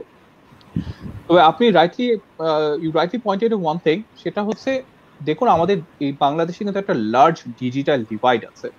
আমরা জাস্ট যদি আমাদের একদম লেটেস্ট একটা ডেটা আমাদের হাতে আছে, সেটা হচ্ছে MICS। এটা এই MICS 2019 সালের একটা ডেটা, BBS এটা হেল্প করে এটা কন্ডাক্ট করতে। তো এই MICS এর যে ডেটাটা আছে সেটাও যদি আপনি দেখেন তাহলে দেখবেন এখানে একটা লার্জ একটা গ্যাপ আছে রুরাল এবং আরবানের মধ্যে। আমাদের যে ফর এক্সাম্পল আমাদের যে percentage of household without a single mobile phone, আমাদের রংপুর, ময়মনসিংহ, রাজশাহী এসব এরিয়া যদি দেখেন, সেখানে as high as 10 to 12% household আছে যাদের একটা সিঙ্গেল মোবাইল ফোন নাই বাড়িতে। আর ঢাকা বা এরকম আরবান এরিয়ায় it is around close two 2 or 3 house holds. সুতরাং বা আমরা যদি ইন্টারনেট কানেকশনের দিকে যদি তাকাই, তাহলে ঢাকাতে যেখানে আপনার প্রায় অলমোস্ট অ্যারাউন্ড 60 থেকে 70% হাউস হোল্ডের ইন্টারনেট অ্যাক্সেস আছে, সেখানে আপনার রাজশাহী বা রংপুর বা কুড়িগ্রাম এসব জায়গায় 70 to 80% হাউস হোল্ড আছে যাদের ইন্টারনেট অ্যাক্সেস নেয়। তো আমরা যদি এখন যদি মানে এখানে যদি পুয়ার ডিসাইল হাউস হোল্ড গুলোকে যদি আমরা এখানে আবার নিয়ে আসি চিন্তা করি, তাহলে এই সংখ্যাটা কিন্তু আরো অনেক বেড়ে যাবে। এটা কিন্তু ওভারঅল একটা picture including non poor and poor. তো পয়েন্টটা হচ্ছে যখন আমাদের এই এখন যে ইকোনমিক ক্রাইসিস চলছে, এখানে কিন্তু অনেকেই আছেন যারা ঢাকা, আমার স্টুডেন্ট অনেকে আছে যারা গ্রামে গিয়ে বা ধান কাটায় তার ফ্যামিলিকে হেল্প করেছে, কারণ যে সিজনাল যে মাইগ্রেন্ট লেবার আসে তারা অপ্রতুল ছিল এবার। তো যখন আপনার স্টুডেন্টরা এরকম অনেক স্টুডেন্ট আছে যাদেরকে হয়তো ফ্যামিলি লেবার এখন হেল্প করতে হচ্ছে, বা অনেক স্টুডেন্ট আছেন যাদের ইন্টারনেট কানেকশনটা হয়তো আছে, কিন্তু সেই ইন্টারনেট কানেকশন পেতে হলে তাকে হয়তো বাড়ি থেকে বের আধা কিলোমিটার হেঁটে গিয়ে নদী পাড়ে যেতে হয়, বা যেখানে ভালো কানেকশন আছে সেখানে যেতে হয়। তো সেই পরিপ্রেক্ষিতে দেখুন এই যেই স্টুডেন্টের কথাটা আমরা বলছি, এই স্টুডেন্টরা কিন্তু অলরেডি তারা হচ্ছে পিছিয়ে পড়া পরিবার থেকে, পিছিয়ে পড়া হচ্ছে in terms of economic classification, যে তারা কিন্তু অলরেডি পিছিয়ে পড়া রিজিয়ন থেকে আসা, রাজশাহী, রংপুর অথবা ময়মনসিংহ এর মতো এলাকায়। অর্থাৎ কার কাছে ইন্টারনেট অ্যাক্সেসটা নাই? রাজশাহী, রংপুর, ময়মনসিংহ, আমাদের যে এরিয়াগুলো হচ্ছে মোস্ট পভার্টি স্ট্রাইকেড। একে হচ্ছে তারা মানে যাদের কাছে ইন্টারনেট অ্যাক্সেসটা লো, তারা হচ্ছে এইসব রিজিয়ন থেকে আসা। তার উপর যে জিনিসটা হচ্ছে সেটা হচ্ছে যে এই রিজিয়নগুলি কোন স্টুডেন্টরা অ্যাক্সেসটা পাচ্ছে কম, যারা রিলেটিভলি মোর পুয়ার ইনকাম ডিসাইল থেকে আসছেন। তো সেখান থেকে এই যে অনলাইন এডুকেশনটা, এটা 3 মাসে যদি অনলাইন এডুকেশন হয় এটা হয়তো খুব বেশি হার্ট করবে না, কিন্তু এই অনলাইন এডুকেশনটাকে যদি আমাদেরকে 6 মাস বা 1 বছর মেয়াদী হয়, এই 6 মাস বা 1 বছর মেয়াদী এটা কিন্তু ব্যাপক একটা লম্বা সময়। এটা কিন্তু 1 বছরে একটা এডুকেশন গ্যাপ তৈরি করে দিবে হচ্ছে একদম ইনকাম ডেসাইল বয়স। রিচার ইনকাম ডেসাইল যারা আছেন তারা এই এক্সেসটা পাবেন, পুরো ইনকাম ডেসাইল তারা এক্সেসটা পাবেন না, এবং সেটার কিন্তু কনসিকুয়েন্স হচ্ছে লাইফ লং। এই যে ডিভাইডটা যেটা হবে সেটা লাইফ লং। তো এখান থেকে পলিসি পার্সপেক্টিভ যেটা হবে সেটা হচ্ছে ইউনিভার্সিটি বা অ্যাটলিস্ট ইউনিভার্সিটি এডুকেশন ক্ষেত্রে বলতে পারি, ইউনিভার্সিটি অথরিটিগুলোকে কিন্তু এখানে আপনার একটা পায়োনিয়ার একটা রোল প্লে করতে হবে। তো আমরা একটা আইডিয়া আমরা শেয়ার করেছিলাম যে অনেক সময় আমাদের যেটা আছে যে ধরুন আমাদের অনেকে spare mobile phone, spare smartphone আছে। তো যাদের কাছে স্পেয়ার স্মার্টফোন আছে, আমরা হয়তো কোনো একটা মেকানিজমে আমাদের যাদের এক্সট্রা স্মার্টফোন আছে, আমরা হয়তো এটা যাদের স্মার্টফোন একটিভ স্মার্টফোনও নাই তাদের কাছে কোনোভাবে চ্যানেল করতে পারি। তো যাদের এক্সট্রা ল্যাপটপ আছে সেই ল্যাপটপটা আমরা যে স্টুডেন্ট যাদের আছে চ্যানেল করতে পারি কোনো একটা ভাবে, বা আমরা হয়তো কিছু একটা ডোনেশন প্রোগ্রাম চালু করতে পারি ল্যাপটপ বা স্মার্টফোন প্রোগ্রামের, যেই স্টুডেন্ট যারা এই কানেকশনটা পাচ্ছে না তাদের জন্য। তো আলটিমেট কথা হচ্ছে যে we have to do something. যদি এটাকে যদি অ্যাজ ইউজুয়াল এটা রেখে দেই, যে পাচ্ছে শুধু তার কথাই চিন্তা করি, হ্যাঁ যে পাচ্ছে পাচ্ছে, যে পাচ্ছে না আমরা আমাদের মতো কন্টিনিউ করি। যদি এই পার্সপেক্টিভ যদি আমাদের হয় তাহলে that will be a very wrong policy, এবং সেটা আসলে লং টার্ম একটা নেগেটিভ কনসিকুয়েন্স বয়ে নিয়ে আসবে। আর যেহেতু আমরা ডিসিশন নিয়েছি যে আমরা এগোবো এই অনলাইন এডুকেশন নিয়ে, সবগুলি পাবলিক ইউনিভার্সিটি এই ডিসিশনটা নিয়েছে, সুতরাং এটা করোলারি হচ্ছে ডেফিনেটলি আমাদেরকে এই পিছিয়ে পড়া যে স্টুডেন্ট যারা আছে তাদের জন্য আমাদের চিন্তা করতে হবে। যেখানে মোবাইলে কানেকশন উইকার, আমাদের হয়তো এই জিনিসটা গভর্নমেন্টকে এনশিওর করতে হবে যে make it as soon as possible এই অ্যাক্সেস গুলো যেন ওভারকাম করা যায়। ধন্যবাদ স্যার। আমি সৈকত ভাইকে একটা সম্পূরক প্রশ্ন করতে চাই এই বিষয়ে। আমরা যদি এবছরের শিক্ষা খাতের বাজেটটি দেখি তাহলে আমরা দেখতে পাবো যে শুধুমাত্র ভূমিকার অংশে করোনার বিবরণ ছাড়া আর শিক্ষা খাতের কোন অংশে করোনা উপযোগী কোনো কথাবার্তা নেই, বা করোনা রিলেটেড যে কোনো একটা স্পেশাল অ্যাপ্রোচ নেওয়া হবে শিক্ষা ক্ষেত্রে এই সমস্ত কোনো কথাবার্তা নেই। তো ভাই আপনার কাছে প্রশ্ন যে এই সময়ে এই শিক্ষা খাতের বাজেটটা অ্যাকচুয়ালি কতটুকু করোনাকালীন উপযোগী হলো, এবং আপনার কাছে জানতে চাই যে একজন শিক্ষার্থী হিসেবে, একজন বিশ্ববিদ্যালয়ের শিক্ষার্থী হিসেবে আপনি সরকারের এই শিক্ষা খাতের বাজেটটাকে কিরকম দৃষ্টিতে দেখছেন? ধন্যবাদ।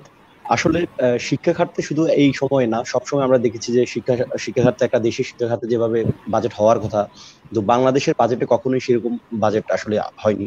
তো তারই ধারাবাহিকতায় আমি বলবো যে এই বাজেটও শিক্ষা খাতে আমার মনে হয় না সেভাবে সরকারি ভাবে অন্তত এই সময় আরো বেশি প্রয়োজন ছিল। আপনি বলছিলেন যে এই করোনা কেন্দ্রিক শিক্ষার্থীদের কোনো ব্যবস্থা কিংবা এর পরবর্তীতে শিক্ষার্থী সহায়তা কিন্তু শিক্ষা ভান্ডারে আসতে পারতো, নানা শিক্ষা বাজেট আসতে পারতো। তো এগুলো আসলে সেই হিসেবে বলতে গেলে আমার মনে হয় না এই বাজেটে তেমন শিক্ষার্থীদের জন্য আর একটু আলাদা করে ভাবা হয়েছে, বা শিক্ষা খাতের জন্য টোটাল শিক্ষা খাতটার কথা বলছি, আলাদা করে বাড়া উচিত ছিল সেক্ষেত্রে। আর আরেকটি বিষয় যে আমাদের শিক্ষক মাহতাবুদ্দিন স্যার একটি কথা বলেছিলেন যে আসলে যেটা শিক্ষার্থীদের সবচেয়ে বড় সমস্যা এখন, যে এই সময় হচ্ছে যে শিক্ষার্থীরা যেহেতু প্রথমত ক্লাস করতে পারছেন না, আমরা যারা শিক্ষার্থীরা পড়াশোনা বিশ্ববিদ্যালয়গুলোতে রানিং বা স্কুল কলেজগুলোতে যারা রয়েছে, তো তারা অনলাইন ক্লাসে আসতে হচ্ছে। তো স্কুল কলেজগুলোতে আমার মনে হয় না তেমন এটা দেখা গেছে ঢাকা শহরের স্কুলগুলো কলেজগুলো এখানকার স্থানীয় বা এখানকার থাকা স্টুডেন্টরা পড়াশোনা করছে, কিন্তু পাবলিক বিশ্ববিদ্যালয়গুলোতে একটা বিরাট সমস্যা হয়ে দাঁড়াচ্ছে যে ক্লাসের ব্যাপারটা, যেটি এখন বিশ্ববিদ্যালয় সিদ্ধান্ত নিয়েছে বিশ্ববিদ্যালয় দিবস থেকে 1 জুলাই থেকে সেটি হচ্ছে যে অনলাইন ক্লাসে যাবে।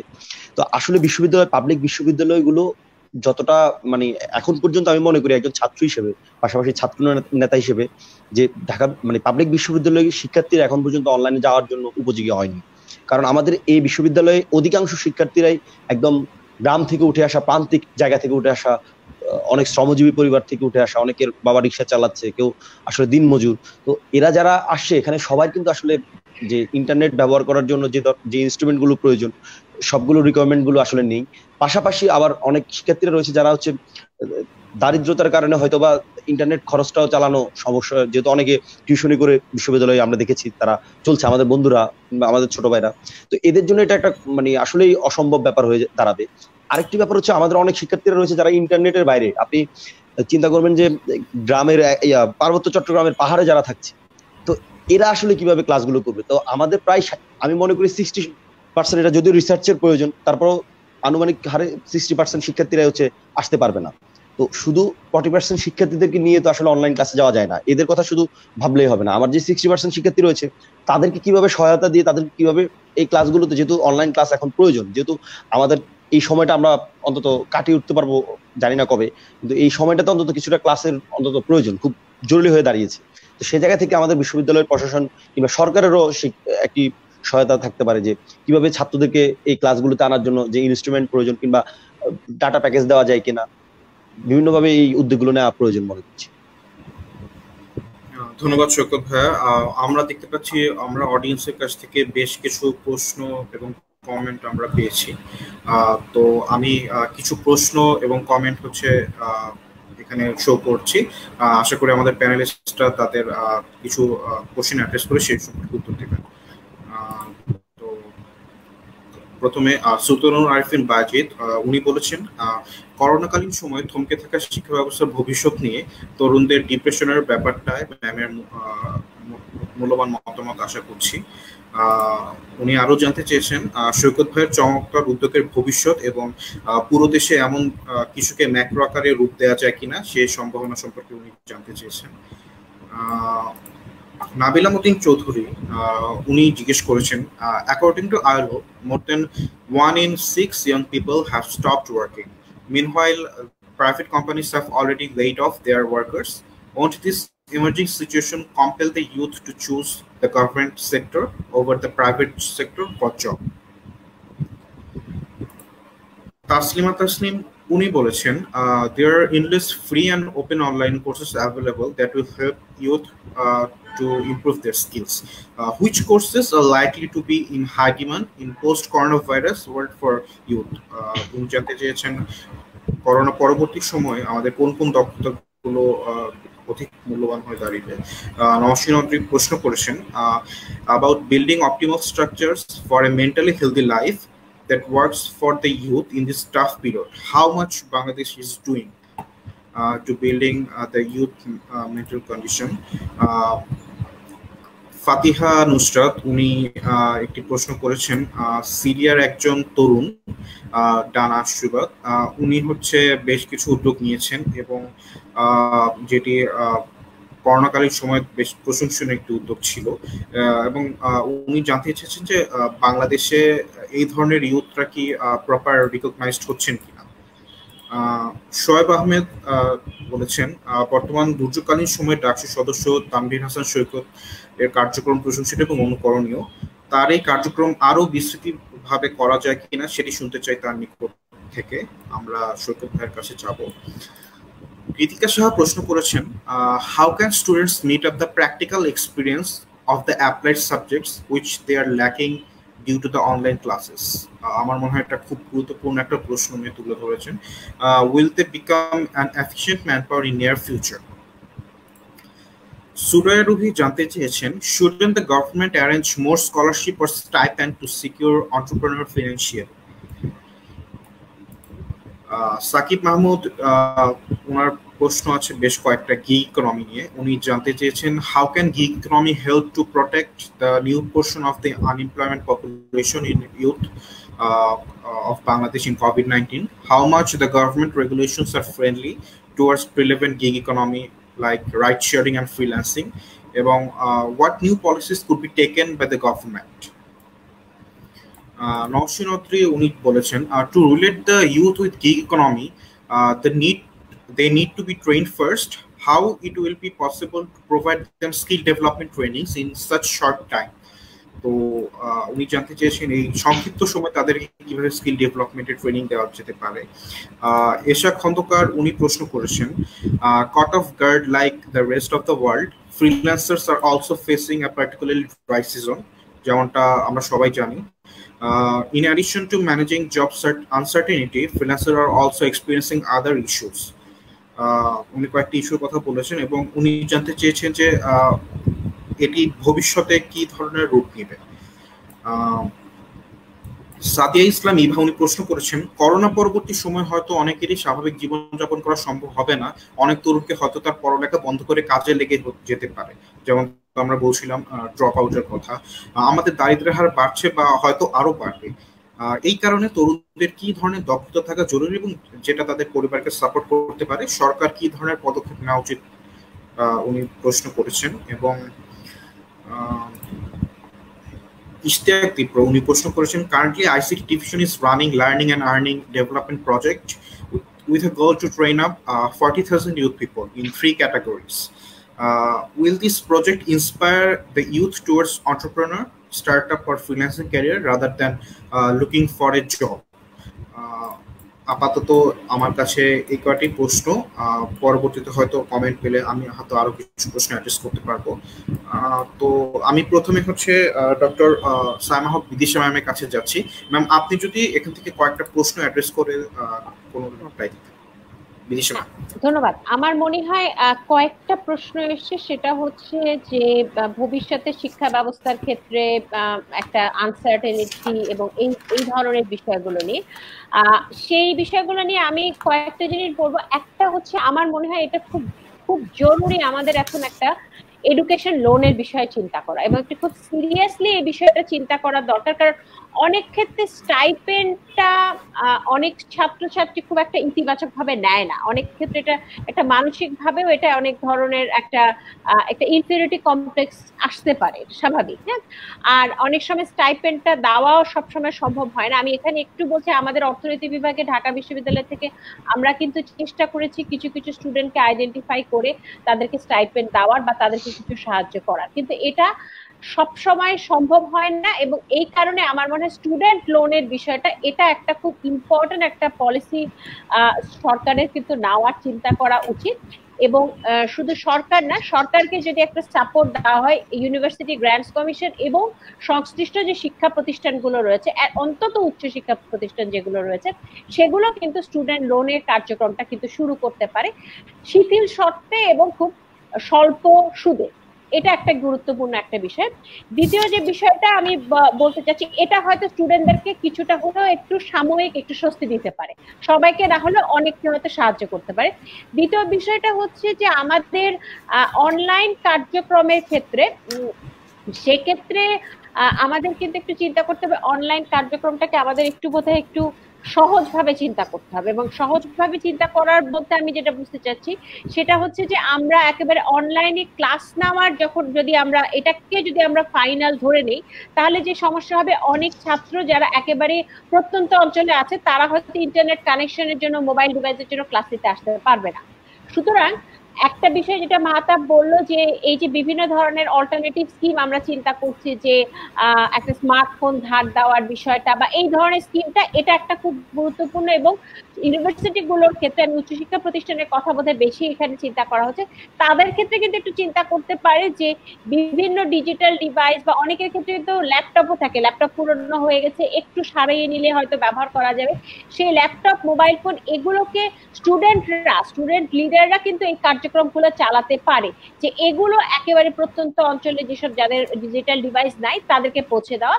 এবং এটার সাথে সাথে তারপরও যেটা দেখা যাবে যে অনেকের হয়তো ইন্টারনেট কানেকশনের সমস্যা, সেক্ষেত্রে ক্লাসগুলোর মধ্যে যদি একটু কোঅর্ডিনেশন থাকে, এমন হতে পারে যে প্রত্যেকটা গ্রামে বা উপজেলায় কিন্তু কিছু কিছু জায়গা থাকে যেখানে নেট কানেকশন গুলো ভালো। হ্যাঁ, তো এইরকম জায়গাগুলো যদি থাকে, তখন অনেক সময় স্টুডেন্ট হতে পারে সেটা একটা লাইভ,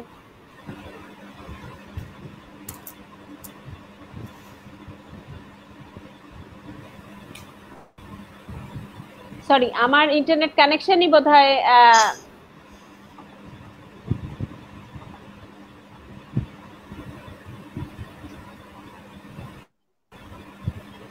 ম্যাডাম আপনাকে শোনা যাচ্ছে এবার? এখন ম্যাডাম আপনাকে শোনা যাচ্ছে? আচ্ছা, আমাকে শোনা যাচ্ছে, ঠিক আছে, শোনা গেলে ঠিক আছে।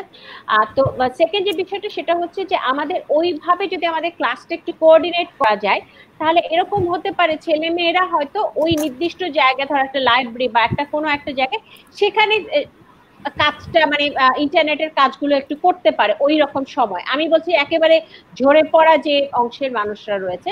তৃতীয় যেটা হচ্ছে যে সেটা হতে পারে যে এটা কিন্তু মোবাইল কোম্পানিগুলোর সাথে সরকারের কিন্তু একটা অ্যারেঞ্জমেন্ট হতে পারে, যে প্রত্যন্ত অঞ্চলগুলোতে ইন্টারনেট সুবিধাটা, কানেক্টিভিটির সুবিধাটা পৌঁছে দেওয়ার ক্ষেত্রে সরকারের তরফ থেকে কিছু নির্দেশনা বা কিছু সাহায্য করলে সেটা উপকার হয়তো হতে পারে।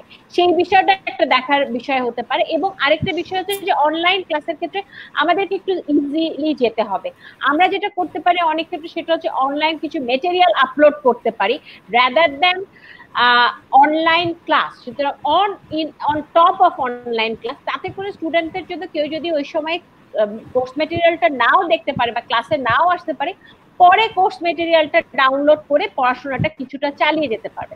বেসিক্যালি এই ধরনের পরিস্থিতিতে যেহেতু আমরা কেউ কখনো পড়িনি, সুতরাং আমাদের এক ধরনের অনিশ্চয়তা অবশ্যই আছে এবং ক্ষতি হবে না এই কথাটা বলাটা ভুল।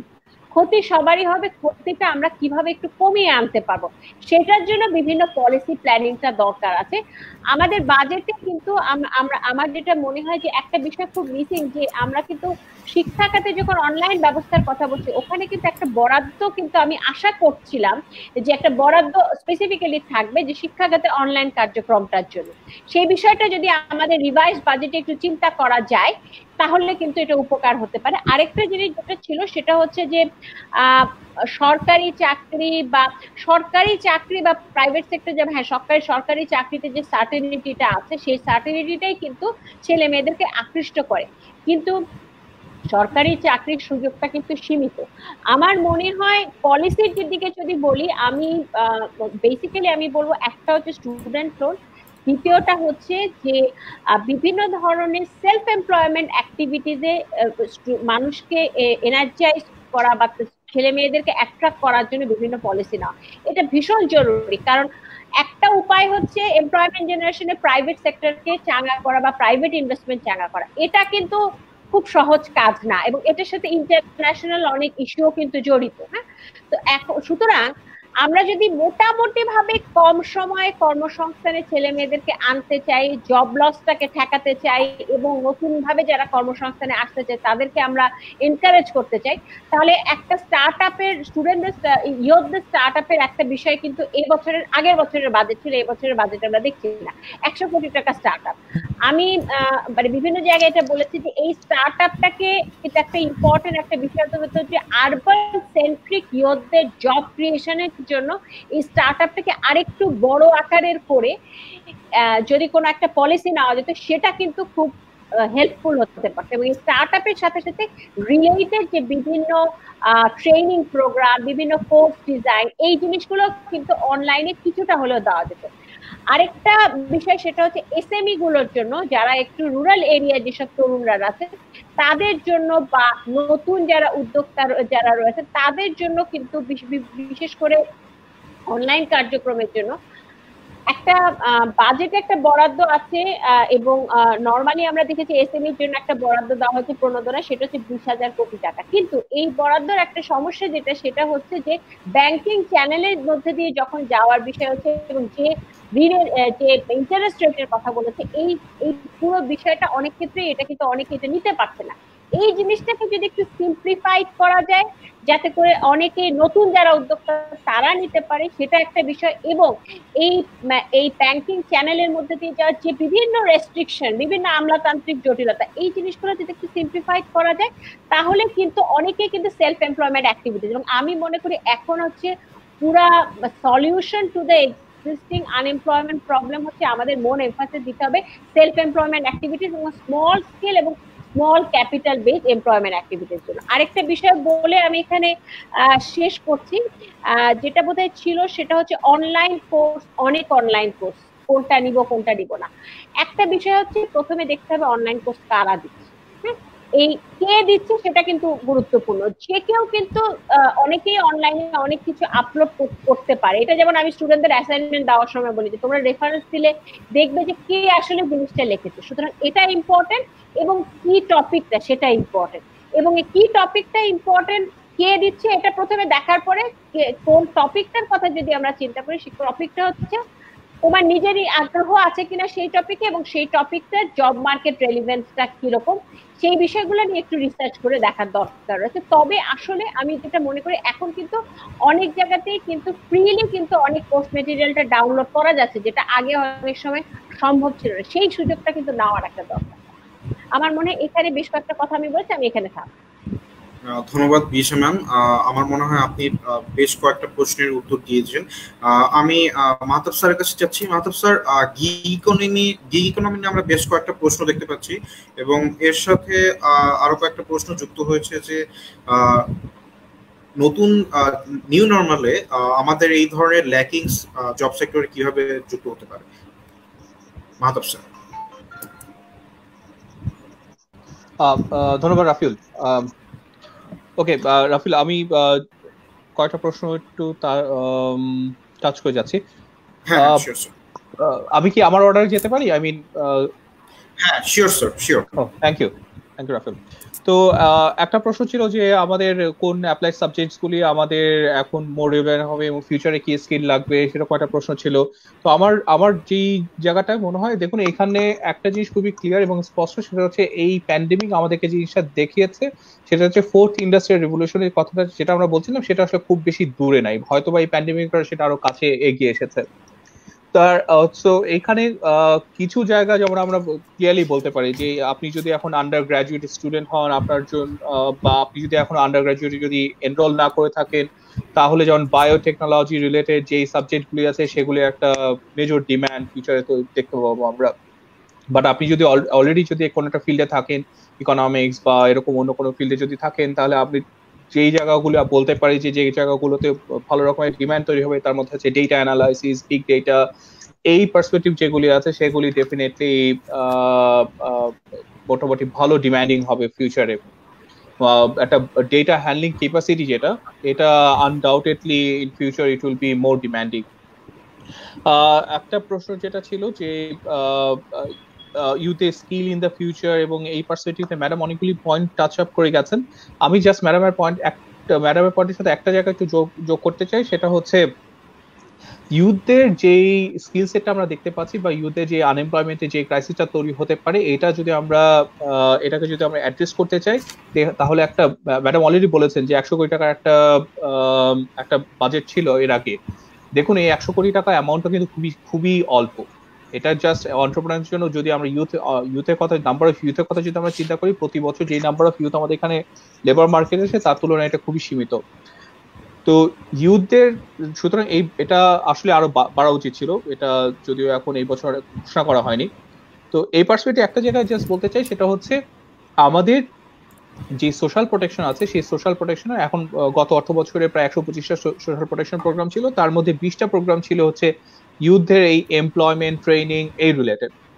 তো যেটা শকিং সেটা হচ্ছে এই ইউথের এমপ্লয়মেন্ট ট্রেনিং এই রিলেটেড যে সোশ্যাল প্রোটেকশনের যে বাজেটটা, সেই বাজেটটা কিন্তু এই অর্থ বছরে সেভাবে বাড়েনি। তো এই জায়গাটা বাড়া উচিত ছিল। ইউথের যেমন ন্যাশনাল সার্ভিস বলে একটা প্রোগ্রাম আছে, যেটা ইউথ এমপ্লয়মেন্টের জন্য 6 মাসে একটা ট্রেনিং প্রোগ্রাম, 3 মাসে একটা স্টাইপেন্ড ট্রেনিং স্টাইপেন্ড ইন্টার্নশিপ সহ একটা প্রোগ্রাম ছিল। এরকম অনেকগুলি প্রোগ্রাম আছে যে নারীদের উইমেন স্পেসিফিক অনেকগুলি প্রোগ্রাম ছিল। সো এই প্রোগ্রামগুলিকে আরো স্ট্রেংথেন করা যেতে পারতো প্রত্যেকটা উপজেলা লেভেলে। তো একটা কোশ্চেন ছিল হচ্ছে আমাদের যে ডিজিটাল কানেক্টিভিটি এই রিলেটেড। তো সেখানে একটা জিনিস হচ্ছে, আমাদের ম্যাডাম একটা চমৎকার একটা আইডিয়ার কথা বলেছেন যে যদি কোনো একটা জায়গা, যদি এরকম স্পেসিফিক জায়গা যেখানে গিয়ে আমাদের যে ইউনিভার্সিটি স্টুডেন্ট আছে তারা গিয়ে হয়তো তাদের যেখানে কানেকশন ভালো আছে সেখান থেকে কোনো ম্যাটেরিয়াল, যে অনলাইন ম্যাটেরিয়ালগুলি তারা নামাতে পারবে এরকম। এখানে একটা জিনিস বলতে পারি, সেটা হচ্ছে আমাদের অলরেডি বাংলাদেশের প্রায় প্রত্যেকটা ইউনিয়নে প্রায় ইউনিয়ন ডিজিটাল সেন্টার বলে একটা এস্টাবলিশমেন্ট করা হয়েছে। প্রায় 5300টা ইউনিয়ন ডিজিটাল সেন্টার অলরেডি বাংলাদেশের প্রত্যেকটা উপজেলাতে হয়েছে। সো যেটা হচ্ছে যে এই ইউনিয়ন ডিজিটাল সেন্টার কিন্তু একটা গুরুত্বপূর্ণ ভূমিকা রাখতে পারে এই অ্যাক্সেসটা ক্রিয়েট করার জন্য। তো গিগ ইকোনমির ব্যাপারে যে জিনিস বলতে চাই সেটা হচ্ছে, দেখুন আমাদের এই প্যান্ডেমিকের সময় আমরা কিন্তু অনেকগুলি জায়গা দেখতে পেয়েছি যেখানে নতুন করে অপরচুনিটি সৃষ্টি হয়েছে। গিগ ইকোনমি কিন্তু আমাদের সেরকম একটা অপরচুনিটি সেক্টর। আমাদের যেই এরকম অনেকগুলো অপরচুনিটি হয় যেখানে আমাদের হয়তো ফুল টাইম আমাদের এমপ্লয়মেন্ট লাগে না, আমাদের পার্ট টাইম একটা শর্ট টাইম এমপ্লয়মেন্টের জন্য কিছু সংখ্যক কিছু এমপ্লয় আমাদের দরকার। সো এরকম যে ফ্রিল্যান্সিং বা এরকম যেই এই যে সুযোগটা, যেটা মানে আমাদের ধরুন আমার জার্মানিতে বসে কেউ একজন চাইছে যে সে প্লেটোর কোনো একটা কিছু সে অনুবাদ করতে চায়। আমার যদি এখন সেই জিনিসটা যদি আমার বাংলাদেশে বসে যদি সেই অনুবাদটা কেউ যদি করতে চায়, তার কিন্তু দক্ষতা কিন্তু একে তো হচ্ছে তার ল্যাঙ্গুয়েজের দক্ষতা লাগবে, তার উপর কিন্তু আরেকটা হচ্ছে তাকে ওই অনলাইন প্ল্যাটফর্মে যে কোন জায়গায় যাবে সেই সুযোগটা কিন্তু তাকে জানতে হবে। তো এখানে ম্যাটার হচ্ছে দুটো, একটা হচ্ছে অ্যাক্সেস টু ইনফরমেশন, একজন ইউথকে কিন্তু জানতে হবে যে কোন জায়গায় গেলে সে এই টাইপের ইনফরমেশন গুলি পাবে, যে আমি আমার এই কাজের অপরচুনিটি গুলি, যে হ্যাঁ আমি হয়তো লেকচার ম্যাটেরিয়াল আমি গুছিয়ে দিব কাউকে, বা অর্থাৎ এই ওয়ার্ক প্লেসটা কোন জায়গায়। সো এই ইনফরমেশনটার ওয়াইড স্প্রেড হওয়া দরকার। আরেকটা ব্যাপার হচ্ছে স্কিল সেটটা ডেভেলপমেন্টের জন্য। সুতরাং আমাদের এই যেমন ল্যাঙ্গুয়েজ স্কিল, এই ল্যাঙ্গুয়েজ স্কিল কিন্তু অনলাইনের মাধ্যমে যে কেউ শিখতে পারে, বা ডেটা অ্যানালাইসিস, এটা অনলাইনে কিন্তু প্রচুর খুব ভালো ভালো কোর্স আছে, MIT, স্ট্যানফোর্ড ইউনিভার্সিটি, অনেক ভালো ভালো কোর্স আছে। তো এই টাইপের কাজ কিন্তু, এই যে স্কিলগুলি আছে, এই স্কিলগুলি কিন্তু আমি বলতে পারি যে তরুণ প্রজন্ম যারা, এই যে ডেটা অ্যানালাইসিস, ল্যাঙ্গুয়েজ, বা আপনার কপি এডিটিং, অর্থাৎ আপনাকে কেউ একজন ডকুমেন্ট পাঠালো, আপনি ডকুমেন্টটাকে গ্রামাটিক্যাল প্রত্যেকটা জিনিস আপনি কারেক্ট করে দিলেন, বা আপনাকে কোনো একটা ডকুমেন্ট প্রিপেয়ার করতে দিল, আপনি প্রেজেন্টেশন প্রিপেয়ার করে দিলেন, এরকম অনলাইনে প্রচুর কাজের স্কোপ পাওয়া যায়। তো একটা হচ্ছে যে যেটা বলছিলাম, যে আমাদের ওই স্কোপটা, যে কোন জায়গায় এই কাজগুলি পাওয়া যায় সেই ইনফরমেশনটা হয়তো অ্যাভেল করার ব্যাপার আছে, সবাইকে জানানোর ব্যাপার আছে। আর দ্বিতীয় যেটা আছে স্কিল আপের ব্যাপারটা, সেটা একটা হচ্ছে ইন্ডিভিজুয়াল উপর ডিপেন্ড করবে, যে সে এইটা কোন জায়গায় সে শিখতে পারবে এবং সে শিখবে কিনা, তাকে এটা আগ্রহী করা, মোটিভেট করা, যে দেখো এই জিনিসটা তুমি যদি শেখো তাহলে তোমার জন্য হচ্ছে তোমার একটা নতুন একটা অপরচুনিটি তোমার জন্য ওয়াইড ওপেন হবে। আরেকটা ব্যাপার হচ্ছে গভর্নমেন্টের পার্সপেক্টিভ থেকে এই টাইপের যে কিছু বেসিক যে কোর্স আছে সেগুলি হয়তো গভর্নমেন্ট ইনিশিয়েটিভ নিতে পারে, এবং এটার সাথে সংযুক্ত করতে পারি আমাদের রিসেন্ট যেই ট্যাক্সটা বসানো হয়েছে এই মোবাইল ফোন বা ইন্টারনেটের উপরে, সেটা কিন্তু এটাকে ডিমোটিভেটিং। সুতরাং এটাকে সাংঘর্ষিক আর কি, আমাদের যে উদ্দেশ্যের কথা বলছি, যদি আমার ইন্টারনেট খরচটা বেড়ে যায়, এই অনলাইন কোর্স এটা যেটাই শিখতে যাবে ম্যাক্সিমাম শিখবে এটা মোবাইল ফোনের মাধ্যমে, সেটা খুব একটা সম্ভবপর হবে বলে আমার মনে হয় না। সুতরাং ইন্টারনেট বা আইসিটি যে জিনিসগুলি আছে, ইন্টারনেট, মোবাইল ফোন এবং হচ্ছে কম্পিউটার, এগুলির ওপরে অবশ্যই ট্যাক্স কর্তন তো করা উচিতই। প্লাস আমার ব্যক্তিগত অভিমত হচ্ছে আমাদের ল্যাপটপ কম্পিউটারের উপর অন্তত আমি বলবো যে সাবসিডি দেওয়া উচিত। সাবসিডি বলতে আমি বোঝাচ্ছি যে ধরুন আমাদের যে ইম্পোর্টেড যে ট্যাক্সটা আসে সেই ট্যাক্সটা আপনি না বসান। এবং জাস্ট শেষ করার আগে একটা ফ্যাক্ট বলি, আমরা রিসেন্টলি একটা গবেষণা করছি সানেম থেকে, মোবাইল ফোনে অ্যাক্সেস ইউথ এবং মানে টেকনোলজি অ্যাক্সেসে ইউথ এবং ফিমেলদের পার্সপেক্টিভ থেকে।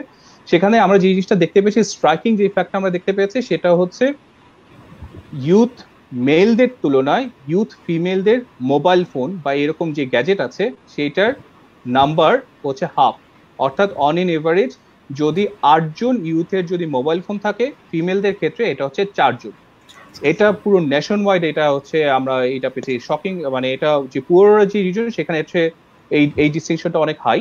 যেমন হচ্ছে রাজশাহী, রংপুরের ক্ষেত্রে এটা আমরা দেখতে পেয়েছি হচ্ছে প্রতি 10 জনের মধ্যে হয়তো 2.5 জন ফিমেলের মোবাইল ফোন আছে, সেখানে প্রতি 10 জন মেইলের মধ্যে 7 জন বা 8 জন মেইলের মোবাইল ফোন রয়েছে রংপুর, রাজশাহী এরকম জায়গায়। যেই জায়গাটা বলতে যাচ্ছি সেটা হচ্ছে, দেখুন এখানে একটা ডিজিটাল ডিভাইডটা, এই যে জেন্ডার ডিসপ্যারিটিটা ইটস ভেরি হাই।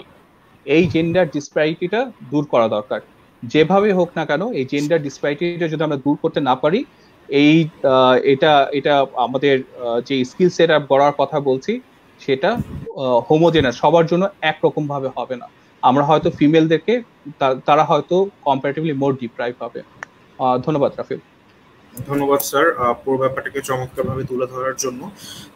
আমি এবার সৈকত ভাইয়ের কাছে যেতে চাচ্ছি। সৈকত ভাইয়া, আপনার উদ্যোগটা সম্পর্কে আমরা মোটামুটি সবাই জেনেছি, তো ভাইয়া এই উদ্যোগটাকে পরবর্তীতে আরো বিস্তৃতকরণ বা দেশের সমস্ত অঞ্চলে এই উদ্যোগটা ছড়িয়ে দেওয়ার জন্য আপনারা কি কোনো পদক্ষেপ গ্রহণ করছেন কিনা, এবং একই সাথে জানতে চাই যে এই ধরনের উদ্যোগটা গ্রহণ করার জন্য ধরুন কোন একজন তরুণ সে তার নিজস্ব উদ্যোগে এই ধরনের কোন উদ্যোগ নিতে চায়, সে এক্ষেত্রে কি কি ধরনের বাধা বিপত্তি অতিক্রম করতে পারে, বা এক্ষেত্রে তাকে আপনার কোনো সাজেশন দেওয়ার থাকলে আপনি কিভাবে তাকে সাজেস্ট করেন?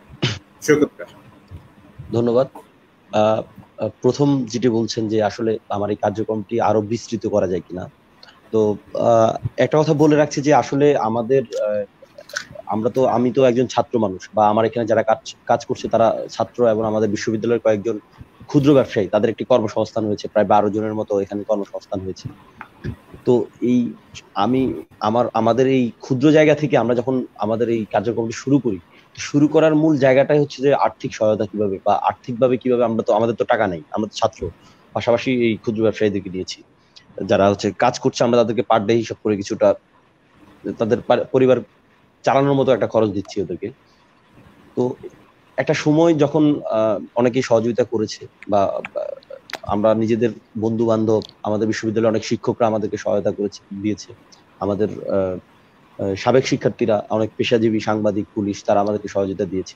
তো তাদের সহযোগিতা নিয়ে আমরা কিন্তু এই কার্যক্রমটি চালাচ্ছি। আমাদের নিজেদের মাত্র 13,000 টাকা, আমার নিজের কাছে মাত্র 13,000 টাকা ছিল, সেই 13,000 টাকা দিয়ে প্রথম দিন আমি এই কার্যক্রমটি শুরু করি। তারপর আমার কয়েকজন বন্ধু আমার সাথে আসলো, আরো আসা শুরু করলো। তো একটা পর্যায়ে এসে আমাদের এই মানে যে আর্থিক সহায়তাটা, এটা কিন্তু একটা পর্যায়ে এসে থেমে গিয়েছে, প্রায় যখন আমরা 60 দিন 70 দিন 60 দিন 62 দিন এই সময়টাতে এসে কাজ করছি। কারণ আমাদের, আপনি জানেন যে আমাদের এক বেলায় 1000 প্রায় খাবার যাচ্ছে, তার মানে 2 বেলায় আমার 2000 খাবার বানানো লাগছে। এটা একটা বড় পরিসরের, আমার তুলনায় বড় জায়গা। তো এটাতে আসলে অনেক টাকার প্রয়োজন হয়। তো সেই মানে 60-70 দিনের পরে যখন আমরা খুব ক্রাইসিসে পড়ছি, তখনই কিন্তু আমরা বুঝতে পারছি যে আমাদের এই কার্যক্রমটা আমরা চালাতে পারবো কিনা। তো আমরা তারপর আমাদের পরিচিত জনদের কাছ থেকে আর্থিক সহায়তা নেওয়া শুরু করলাম, নিয়ে কিন্তু এই কার্যক্রমটি চালাচ্ছি। তো সামনে যেহেতু আমরা দেখছি যে এখন সরকারি প্রায় লকডাউন সব জায়গায় খুলে দিয়েছে, সরকারও এখন কিছুটা চাচ্ছে যে কাজকর্মের সাথে জনগণ জড়াক। তো সেই জায়গা থেকে আমরা চাচ্ছি যে এই মানুষগুলো যাতে, আমাদের আসলে সহায়তা কিন্তু মানুষের প্রয়োজন আছে, এটা সত্য। মানুষ এখনো দুর্ভোগে ভুগছে, একটা শ্রেণীর মানুষ যারা আসলে আরো দীর্ঘদিন ক্রাইসিসে ভুগবে, কাজও পাবে না, দেখা গেছে তাদের জন্য আর্থিক সহায়তা বা খাদ্য সহায়তার প্রয়োজন আছে। তো সেই কারণেই আমরা আসলে ভাবছি যে এরা কাজকর্ম করুক, বা এদের সাথে আমরা পাশাপাশি অন্য কিভাবে এদেরকে সহযোগিতা করতে পারি। আসলে আমাদের অর্থনৈতিক ভাবে আমাদের সাপোর্ট নাই, যে আমি চাইলেও যেটা বেশি বড় করতে পারবো বা আরো কিছুদিন লাস্টিং করতে পারবো, সেটা আসলে খুব মানে আমার মতো বা আমাদের মতো ছাত্রদের আসলে যে কোনো সহায়তা ছাড়া, সরকারি সহায়তা ছাড়া কিন্তু আসলে এটা করা খুব টাফ। তো সেই জায়গা থেকে আসলে আমরা যদি, সরকার যদি মনে করতো বা কোনো অর্গানাইজেশন বা কেউ যদি আমাদের দায়িত্ব নিত যে আমরা তোমাদেরকে চাল ডাল থেকে শুরু করে সকল সামগ্রী দিলাম, তোমরা হচ্ছে রান্না করে খাবার মেনটেনেন্সটা করো, সেটা করলে হয়তো আমাদের করা সম্ভব ছিল। কিন্তু আমরা আসলে নিজে থেকে উদ্যোগ নিয়ে নিজেরা এতটুকু পর্যন্ত করছি, সেটা আমাদের ইচ্ছে এবং আমাদেরকে যে মানুষগুলো সহযোগিতা করছে, এই সহযোগিতার কারণেই পেরেছি। আর এই কারণেই হয়তোবা আর বিস্তৃত করা সম্ভব না। যদি সরকার চায়, সেক্ষেত্রে সরকার বা কোনো অর্গানাইজেশন বা এনজিও গুলো যদি আমাদেরকে সহায়তা দেয়, কিংবা কেউ যদি ব্যক্তি উদ্যোগে সহায়তা দেয়, সেক্ষেত্রে আমরা হয়তো চালাতে পারি।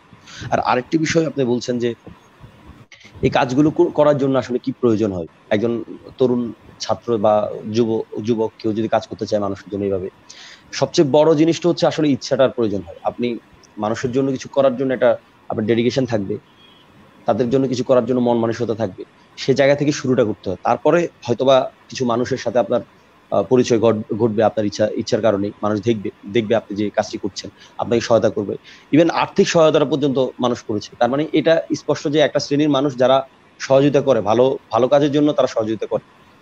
আর দ্বিতীয় ব্যাপারটা হচ্ছে যে আসলে কাজ করার জন্য যেমন অর্থনৈতিক সাপোর্ট প্রয়োজন, তেমনি হচ্ছে যে আপনার মানে পরিশ্রম করারও একটা ব্যাপার থাকে, মেনটেনেন্সের একটা নিয়ম তান্ত্রিক ভাবে সেটা পরিচালনা করতে হবে, যে এটা আসলে আমি এতদিন ধরে চালাবো, আমার একটা নিয়মের মধ্যে যদি না থাকে সবকিছু, তাহলে এটা চালানোটা অসম্ভব।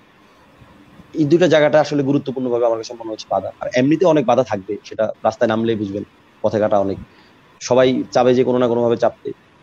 আমাকে যেমন বিশ্ববিদ্যালয়ের প্রথম দিকে আমার বিশ্ববিদ্যালয়ের প্রক্টর আমাকে খাবার করতে দেয়নি, বাধা দিয়েছিল অনেকবার। সেই কারণে আসলে সবগুলো বাধা পেরিয়েই কিন্তু কাজ করতে হয়। মানুষের জন্য কাজ করছি, সেটাতে সমস্যা থাকবে, অনেকে সেটা অন্যভাবে নিবে। তারপরও মানুষের জন্য কাজ করার জন্য কিছু অন্তত ডেডিকেশন থাকতে হবে, আর এদের প্রতি ভালোবাসা থাকতে হবে দায়িত্বের পাশাপাশি। ধন্যবাদ।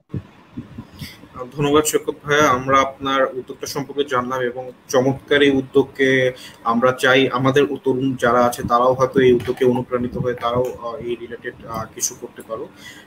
তো আমি আর বেশ কিছু কমেন্ট পেয়েছি এবং আমার পার্টিকুলার কয়েকটা ইস্যু আছে। তো আমরা বেসিক্যালি প্রোগ্রামের শেষ দিকে চলে এসেছি প্রায়। ম্যাম, বিদিশা ম্যামের কাছে আমি জানতে চাচ্ছি, ম্যাম আপনি স্কিল মিসম্যাচের কথা বলেছিলেন, যেটা হচ্ছে করোনা পরবর্তীতে সময় হয়তো আমাদের যারা তরুণ জনগোষ্ঠী আছে কর্মক্ষম, তাদের হয়তো খুব বড় ধরনের একটি প্রভাব সৃষ্টি করতে পারে। এবং আরেকটি কথা হয়তো আমরা এড়িয়ে গিয়েছি যে ডোমেস্টিক ভায়োলেন্সের ক্ষেত্রে ইয়ং উমেন্স যারা তারা হচ্ছে সবচেয়ে বেশি ওরস্ট হিট। তো এক্ষেত্রে ম্যাম আপনার কিছু কথা খুব সংক্ষেপে শুনতে চাচ্ছি। ডোমেস্টিক ভায়োলেন্সের কথাটা মানে আপনি রাইটলি যেটা বলেছেন সেটা হচ্ছে যে এখন যে সমস্যাটা হয়েছে সেটা হচ্ছে যে ডোমেস্টিক ভায়োলেন্সের বিষয়টা আসলে সামনে আনাটা খুব কিছুটা প্রবলেমেটিক হয়ে গেছে। কারণ বাসার মধ্যে যদি যেহেতু ডোমেস্টিক ভায়োলেন্স, সুতরাং বাসার ভেতর থেকে অনেক সময় কোনো কমপ্লেইন করার সুযোগও কিন্তু অনেক সময় পাচ্ছে না একজন মেয়ে।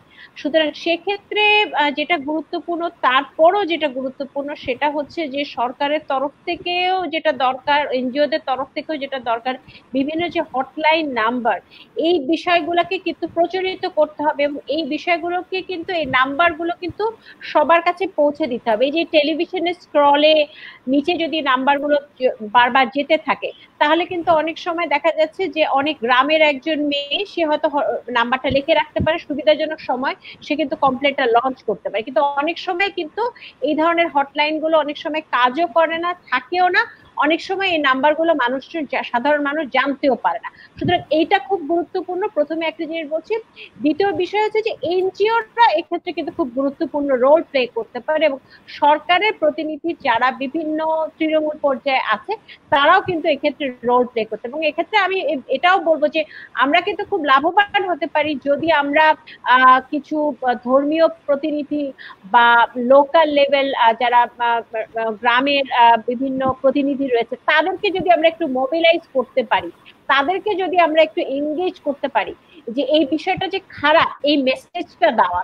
এবং এটার জন্য আমার মনে হয় যেটা খুব গুরুত্বপূর্ণ, এটার সাথে আরেকটা বিষয় খুব জরুরি, সেটা হচ্ছে যে আনপেইড কেয়ার ওয়ার্ক, নারীর যে অপ্রদর্শিত কাজ, সে কাজের ভার কিন্তু এখন অনেক বেড়ে গেছে। সেই বিষয়গুলোকে হাইলাইট করবার জন্য কিন্তু আমাদের বিভিন্ন মিডিয়াগুলো কিন্তু একটা ক্যাম্পেইন করতে পারে এবং এই ক্যাম্পেইনটা আমার মনে হয় খুব জরুরি। এবং এই ক্যাম্পেইনটা বারবার, এই ধরনের ক্যাম্পেইন যদি করা হয় তাহলে কিছুটা হলেও কিন্তু জনসচেতনতা বাড়বে। জনসচেতনতা না বাড়লে কিন্তু এই সমস্যাগুলোর সমাধান হবে না। আর এর সাথে যেটা আরেকটা পয়েন্ট যেটা ছিল সেটা হচ্ছে স্কিল মিসম্যাচের কথা।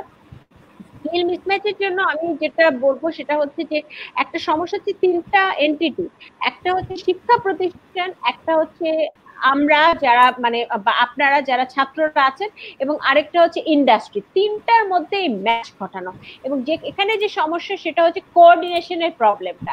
এই কোঅর্ডিনেশনের প্রবলেমের ক্ষেত্রে আসলে যেটা খুব গুরুত্বপূর্ণ সেটা হচ্ছে আমার মনে হয় যে শিক্ষা প্রতিষ্ঠান ক্ষেত্রে কিন্তু, এবং ইউজিসিও হয়তো এখানে সহায়তা করতে পারে, এবং শিক্ষা প্রতিষ্ঠানগুলোকে কিন্তু এখানে আগিয়ে আসতে হবে বিভিন্ন ইন্ডাস্ট্রির সাথে, বিভিন্ন জব ফেয়ার, বিভিন্ন কোঅর্ডিনেশন, বিভিন্ন কোলাবোরেশন। এই জিনিসগুলো যত বেশি হবে তত কিন্তু ছেলেমেয়েরা আসলে উপকৃত হবে। আইসিটি ডিভিশন গভর্নমেন্টের কিছু কাজ করছে, আমি কিছু এগুলোর সাথে কিছু জড়িত আছে, যে কিভাবে স্কিল মিসম্যাচটাকে কমানো যাবে সেটার বিষয়। এবং এটার জন্য আরেকটা গুরুত্বপূর্ণ, যদি একটা অনলাইন একটা পোর্টাল তৈরি হয় যেখানে বিভিন্ন জব পোস্ট করা হয়, কিছু কিছু আছে অ্যাডহক বেসিসে, কিছু কিছু আছে, কিন্তু এটা যদি আরো ইন্টারন্যাশনালি, সরি আরো ন্যাশনালি করা হয়, ম্যান্ডেটরি ভিত্তিতে যদি এটা করা হয়, তাহলে কিন্তু স্কিল মিসম্যাচটা কিছুটা হলেও কিন্তু আমরা কমাতে পারবো। আরেকটা বিষয় আমি এখানে বলে শেষ করছি, স্কিল মিসম্যাচের সাথে আরেকটা বিষয় জড়িত, সেটা হচ্ছে আমাদের একটা সোশ্যাল স্টিগমা আছে, যে সোশ্যাল স্টিগমার জন্য আমরা বিভিন্ন কিছু কিছু কাজের ব্যাপারে আমাদের একটা অনীহা আছে, সামাজিকভাবে এটাকে আমরা সম্মান করি না। এই স্টিগমাটাকে যদি আমরা একটু কমাতে পারি, সেটার জন্য আসলে আমাদের মেইন স্ট্রিম এডুকেশনের পাশাপাশি আমাদের বিভিন্ন যে কারিগরি প্রোগ্রামগুলো রয়েছে সেগুলোকে কিন্তু একটু পজিটিভলি দেখা দরকার, এবং পজিটিভলি কিন্তু এই জিনিসগুলা মিডিয়াতে, অ্যাডভার্টাইজমেন্টের মাধ্যমে, বিভিন্ন প্রোগ্রামে আনা দরকার, এবং সেটা আনলে কিন্তু মানুষের মাইন্ডসেটটা একটু পরিবর্তন হবে। তখন কিন্তু আমাদের এই বিভিন্ন ধরনের নতুন ধরনের কাজ, সেগুলোর ক্ষেত্রে কিন্তু যাওয়ার দরকারটা এখন মোর দ্যান বিফোর। সুতরাং আমাদের কিন্তু নতুন ধরনের কাজ, যেগুলো সামাজিক বিভিন্ন ধরনের ইস্যু যেখানে আছে, যে সেগুলো সামাজিকভাবে খুব একটা সম্মানজনক হিসেবে চিন্তা করা হয় না, কিন্তু এগুলোকে কিন্তু চিন্তা করতে হবে, যে শ্রমের মর্যাদার বিষয়টাকে যদি আমরা চিন্তা করি, সেটাকে যদি আমরা মাথায় রাখি, সেই বিষয়গুলো কিন্তু জরুরি। এক্স্যাক্টলি, ধন্যবাদ ম্যাম। আমি এ পর্যায়ে মাহাতাব স্যারের কাছে যাচ্ছি। স্যার, আমরা যদি দেখি যে ইনফর্মাল ইকোনমিতে আমাদের 89% পোর্শন হচ্ছে ইনফর্মাল ইকোনমি, এবং এটার মধ্যে একটা হিউজ পোর্শন হচ্ছে তরুণরা কাজ করছে। তো এই প্যান্ডেমিকের কারণে যখন আমরা দেখতে পাচ্ছি যে বিভিন্ন জায়গায় লে অফ হচ্ছে এবং অনেক হয়তো স্টার্ট আপ বন্ধ হয়ে যাচ্ছে অর্থের অভাবে, তো এই তরুণরা এই ইনফর্মাল ইকোনমিতে মানে প্যান্ডেমিকের পরবর্তী সময় কিভাবে ঘুরে দাঁড়াবে, এবং এই বিষয়ে আপনার আশা সম্পর্কে জানতে চাচ্ছি। ধন্যবাদ রাফিউল। প্রথমত যেটা ইনফর্মাল ইকোনমি কেন আমরা বলছি ইনফর্মাল, তার কারণ হচ্ছে এখানে কোনো রেজিস্ট্রেশন নেই এবং হচ্ছে কোনো জব কন্ট্রাক্ট নেই, রিটেন জব কন্ট্রাক্ট নেই। তো এই জায়গাটায় যেটা হয় যে আমাদের দেখুন আমাদের যেই টোটাল যে এমপ্লয়মেন্টের যেই আমরা যদি জাস্ট সেক্টরগুলি যদি দেখি, আমাদের টোটাল এমপ্লয়মেন্টের মেজর এমপ্লয়মেন্টটা কিন্তু আসে হচ্ছে ক্রপ মানে এগ্রিকালচার থেকে। about 40% of our total employment comes from agriculture. আমাদের ট্রান্সপোর্ট সেক্টর থেকে আসে around 10% of our employment. আমাদের রিটেল এবং হোলসেল যেটা আছে সেখান থেকে একটা সিগনিফিকেন্ট পোর্শন আসে। তো দেখুন আমাদের ফর্মাল সেক্টর যেটা, এই ফর্মাল সেক্টরের কিন্তু এমপ্লয়মেন্টের পোর্শন হচ্ছে যেটা আপনি রাইটলি মেনশন যে ইটস অনলি 10 to 15% এর মধ্যে, অর্থাৎ আমরা বলছি এটা 89%, 85%। এটা বাংলাদেশের ইনফর্মাল যে এমপ্লয়মেন্ট এটা it's the highest in the world. আর আমাদের পাশাপাশি নেইবার কান্ট্রি যারা আছে ইন্ডিয়া, পাকিস্তান, তাদেরটাও হচ্ছে অ্যারাউন্ড 80% এর কাছাকাছি। তো এখন একটা জিনিস হচ্ছে যে এই ইনফর্মাল যখনই কোন রকমের ক্রাইসিস হয়, সেই ক্রাইসিসের সবচেয়ে হার্ড হিটটা কিন্তু ইনফর্মাল সেক্টরের উপর দিয়ে যায়। যেমন হচ্ছে আমাদের জাস্ট চিন্তা করুন ইয়াদের কথা, যে আপনার বাসার সামনে যে দোকানপাট যেইগুলি ছিল, যে রেস্টুরেন্টগুলি ছিল, যে রেস্টুরেন্টে যারা ওয়ার্কার ছিল, এদের কারো কিন্তু গত 3-4 মাস জগৎ নর্মাল টাইমে যে কাজের যে সুযোগটা থাকে সেটা কিন্তু ছিল না, এদের পেমেন্ট কিন্তু কাইন্ড অফ বন্ধ। তো এটা তো গেল জাস্ট হচ্ছে লো এন্ডের কথা। আর আপনি যে পার্সপেক্টিভটা বলছেন যে আইসিটি সেক্টর, সেটা কিন্তু খুবই একটা স্পেসিফাইড ছোট্ট একটা জায়গা, যে আইসিটি সেক্টরে আমার যদি টোটাল ইউথ এমপ্লয়মেন্ট আমি যদি ভাগ করি, তাহলে আইসিটি সেক্টরে আমার কারা এমপ্লয়েড হচ্ছে, তারা কিন্তু মোর স্কিল, সুতরাং they have the options to work from home. তারা আপনার আমার মতো প্রিভিলেজ, তারা আজকে এরকম অনলাইনে হয়তো মিটিং করতে পারে। তাদের জন্য জব শ্রিঙ্কটা যেটা হচ্ছে বা হয়ে অনেকের ক্ষেত্রে কিন্তু জব শ্রিঙ্ক হয়, জব কিন্তু এক্সপ্যান্ড করছে ইনফ্যাক্ট।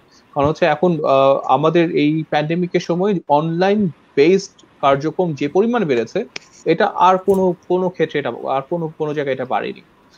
তো কিন্তু যে জায়গাটা ফল করেছে সেটা হচ্ছে অনেকে হয়তো সফটওয়্যার এক্সপোর্টিং ফার্মগুলোতে কাজ করতেন, অন্য অনেক দেশের জন্য সফটওয়্যার তৈরি করতেন। তো সেখানে যেহেতু অনেক কান্ট্রির ইকোনমি যেহেতু স্তব্ধ হয়ে গেছে, সুতরাং কাজের স্কোপ কমে এসছে। কিন্তু দেখুন এই সেক্টরটা হচ্ছে বুমিং, এবং এই সেক্টরটার যে ফিউচার যে জব প্রসপেক্ট সেটাও বলছে যে এটা এই সেক্টরটা এক্সপ্যান্ড করবে। সুতরাং আইসিটি সেক্টরে যারা এমপ্লয়েড যারা আছেন, আমি বলতে পারি তাদের যে গিভেন দেয়ার স্কিল সেট, তারা actually they should not be our headache. কারণ হচ্ছে they will get their job back, that's for certain. যারা হার্ড হিট হবেন, যারা যেই সেক্টরটা প্রচন্ড সমস্যার মধ্যে পড়বেন, সেটা হচ্ছে যারা এই জব সেক্টরে নতুন চাকরিতে আসছেন, যাদের এই মুহূর্তে কোনো স্কিল সেটটা নেই, যারা হচ্ছে মোর একটু আনস্কিল লেবারের দিকে যারা আছেন, তারা হবেন বেশি ক্ষতিগ্রস্ত। কারণ তাদের আপনার এমপ্লয়মেন্ট ইলাস্টিসিটি তাদের জন্য অনেক হাই, তাদের যে সাবস্টিটিউট লেবার পাওয়া খুব সহজ। আপনি সহসাই আপনি 20 জনের জায়গায় 10 জন ওয়ার্কার দিয়ে আপনি আপনার একটা রেস্টুরেন্ট চালাতে পারেন বা ইয়া করতে পারেন, কারণ আপনার তো এখন ডিমান্ড কমে গেছে। কিন্তু স্কিল ওয়ার্কারের ক্ষেত্রে স্কিল ওয়ার্কারের সেটটা কিন্তু আপনাকে ওই পার্টিকুলার স্কিলের জন্য আপনাকে ওই সেট অফ পিপল আপনার লাগবেই। এবং সো ইন টার্মস অফ যেটা যে জায়গাটা হয়তো আমরা জোর দিতে পারি সেটা হচ্ছে যাতে বেশি পরিমাণ যারা ইউথ যারা আছেন, যারা হয়তো এই কিছুটা স্কিল পেলে আইসিটি সেক্টরে এনগেজ হতে পারবেন, তাদের জন্য আমরা কিছু স্কিল সেট ডেভেলপমেন্টের প্রজেক্ট আমরা হাতে নিতে পারি, বা গভর্নমেন্ট থেকে সেই ইনিশিয়েটিভগুলি নেওয়া যেতে পারে। এবং পাশাপাশি বিদিশা ম্যাডাম যেটা মেনশন করেছিলেন যে ওই যে 100 কোটি টাকার যে একটা খাত যেটা ছিল বাজেটে গত অর্থ বছরে, সেরকম কিছু জিনিস এখানে থাকা দরকার, যেটা হয়তো ইউথ যারা এরকম আইসিটি এন্টারপ্রেনারশিপ নিয়েছিলেন বা নিতে চান ফিউচারে, তাদেরকে যেন এমপ্লয় করা যায়, তাদেরকে যেন সুযোগটা দেওয়া যায়, এইরকম কিছু কিছু প্রণোদনা প্যাকেজও ঘোষণা করা যেতে পারে, যাতে নতুন এন্টারপ্রেনার যারা আছেন তারা যেন এই প্ল্যাটফর্ম গুলোতে আসতে পারে। আমরা আমাদের প্রোগ্রামের একদম শেষ পর্যায়ে চলে এসেছি। আমি আরো বেশ কয়েকটা কমেন্ট রিড আউট করছি। আমরা কমেন্টগুলো রিড আউট করে প্যানেলিস্টদের ক্লোজিং রিমার্কস নিয়ে আমাদের প্রোগ্রামটা শেষ করতে যাচ্ছি। তো প্রথমে আরাফাত সিয়াম প্রশ্ন করেছে যে শিক্ষা ব্যবস্থায় ইন্টার্নশিপ করার যে সুযোগ সেটা নিয়ে উনি জানতে চেয়েছেন যে শিক্ষা ব্যবস্থায় এই ধরনের কার্যক্রম সংযুক্ত করা জরুরি কিনা। রাকিবুল হায়দার রাকিব উনি বলেছেন যে তরুণ অভিবাসী বা উদ্বাস্তুরা করোনা আসার আগেই মৌলিক অধিকার থেকে বঞ্চিত। এ ধরনের অবস্থায় আরো বেগতিক হবে কিনা এবং সরকার সম্প্রদায়ের কিছু করার আছে কিনা। অভিষেক দাস উনি জানতে চেয়েছেন যে বিদেশ ম্যাম যে চতুর্থ শিল্প বিপ্লবের কথা বলেছেন, এটি নিয়ে সরকারের উপর মহলে নীতি নির্ধারকরা কি ভাবছেন বা তাদের এখন পর্যন্ত কোনো ধরনের দূরদৃষ্টি পরিকল্পনা আমরা দেখতে পাচ্ছি না। জাহিন ফেরদৌস মাইশা উনি প্রশ্ন করেছেন WHO এর তথ্য মতে যে কোনো মহামারী একটির সাথে আরেকটির যে নতুন সমস্যার সৃষ্টি হয় সেটি হলো রোগ সম্পর্কিত ভিত্তিহীন নানা ধরনের সংবাদ বা গুজব ছড়িয়ে পড়া, যেটিকে আমরা ইনফোডেমিক নামে চিনি। তো এই ক্ষেত্রে বাংলাদেশের প্রেক্ষাপটে তরুণরা ইনফোডেমিক নিয়ন্ত্রণ করতে কি ধরনের পদক্ষেপ গ্রহণ করতে পারে এবং সত্য প্রকাশ করতে গিয়ে তরুণরা ডিজিটাল নিরাপত্তা আইন যেটি আমরা বর্তমানে দেখতে পাচ্ছি এ ধরনের কোনো ভাবে প্রভাবিত হতে পারেন কিনা। ওয়াসিউর রহমান উনি বলেছেন what if the covid situation is here to stay for a long time, how do you manage already existing unemployment. আমার ধারণা এই প্রশ্নগুলো আমরা আগে অ্যান্সার করেছি। আরাফাত সিয়াম উনি বলেছেন যে দেশের কয়েকটি জায়গায় Bangabandhu hitech IT project park চলছে, এ ধরনের 1 মিলিয়ন লোকের কর্মসংস্থান হওয়ার কথা ছিল, কিন্তু বর্তমান পরিস্থিতিতে প্রজেক্টের অগ্রগতি ভালো না। তো এই ধরনের প্রজেক্ট বেকারত্ব কমাতে কি ভূমিকা পালন করতে পারে। আমি এখানে কমেন্ট শেষ করছি। আমি এখন প্যানেলিস্টদের কাছে যাব। এই প্রশ্নগুলো যদি খুব সংক্ষেপে অ্যাড্রেস করেন এবং একই সাথে ক্লোজিং রিমার্কস দিয়ে যদি আজকে আপনাদের সেশনটা শেষ করেন। প্রথমে বিদিশা ম্যাম আপনার কাছে। আমি এক সেন্টেন্সে শেষ করার চেষ্টা করব প্রত্যেকটা। একটা প্রশ্ন এসেছিল প্রবাসীদের বিষয়ে আমার মনে হয় যেটা হচ্ছে যে একটা 2% একটা প্রবাসীদের প্রণোদনা আছে রেমিটেন্সের টাকা পাঠানোর ক্ষেত্রে, সেটা এই বাজেটেও আমাদের আছে। যেটা গুরুত্বপূর্ণ সেটা হচ্ছে প্রবাসীদের জন্য আলাদা কোনো একটা লোনের সুযোগ থাকাটা খুব জরুরি এবং এইটা একটা খুব নীতি নির্দেশনার জন্য জরুরি।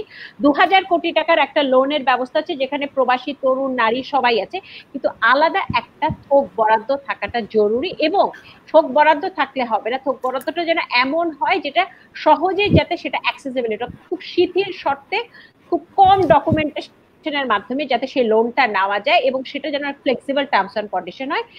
আর আরেকটা বিষয় হচ্ছে প্রবাসীরা অলরেডি খুব সমস্যায় আছে, তার আরো একটা কারণ কিন্তু আমাদের এই এক্সপ্যাট্রিয়েট মিনিস্ট্রি যেটা, সেই এক্সপ্যাট্রিয়েট মিনিস্ট্রির বাজেটারি বরাদ্দ লোকবল জনবল সেটাও কিন্তু খুব দুর্বল। সুতরাং এই মিনিস্ট্রিটাকে যখন আমরা বলছি যে আমাদের একটা খুব গুরুত্বপূর্ণ আয়ের উৎস প্রবাসী শ্রমিকদের রেমিটেন্স, কিন্তু সেই মন্ত্রণালয়টাকে সেই সংশ্লিষ্ট বিভাগটাকে কিন্তু আমরা শক্তিশালী করছি না, এটাকে শক্তিশালী করা দরকার। দ্বিতীয় বিষয়টা যেটা সেটা হচ্ছে ফোর্থ ইন্ডাস্ট্রিয়াল রেভলিউশনের বিষয়। হ্যাঁ, আমরা আমাদের ক্ষেত্রে তো দেখা যাচ্ছে আমরা আসলে আমাদের ফোর্থ ইন্ডাস্ট্রিয়াল রেভলিউশন নিয়ে খুব বেশি চিন্তা ভাবনা করা কিন্তু আমরা এখনো কিন্তু দেখছি না।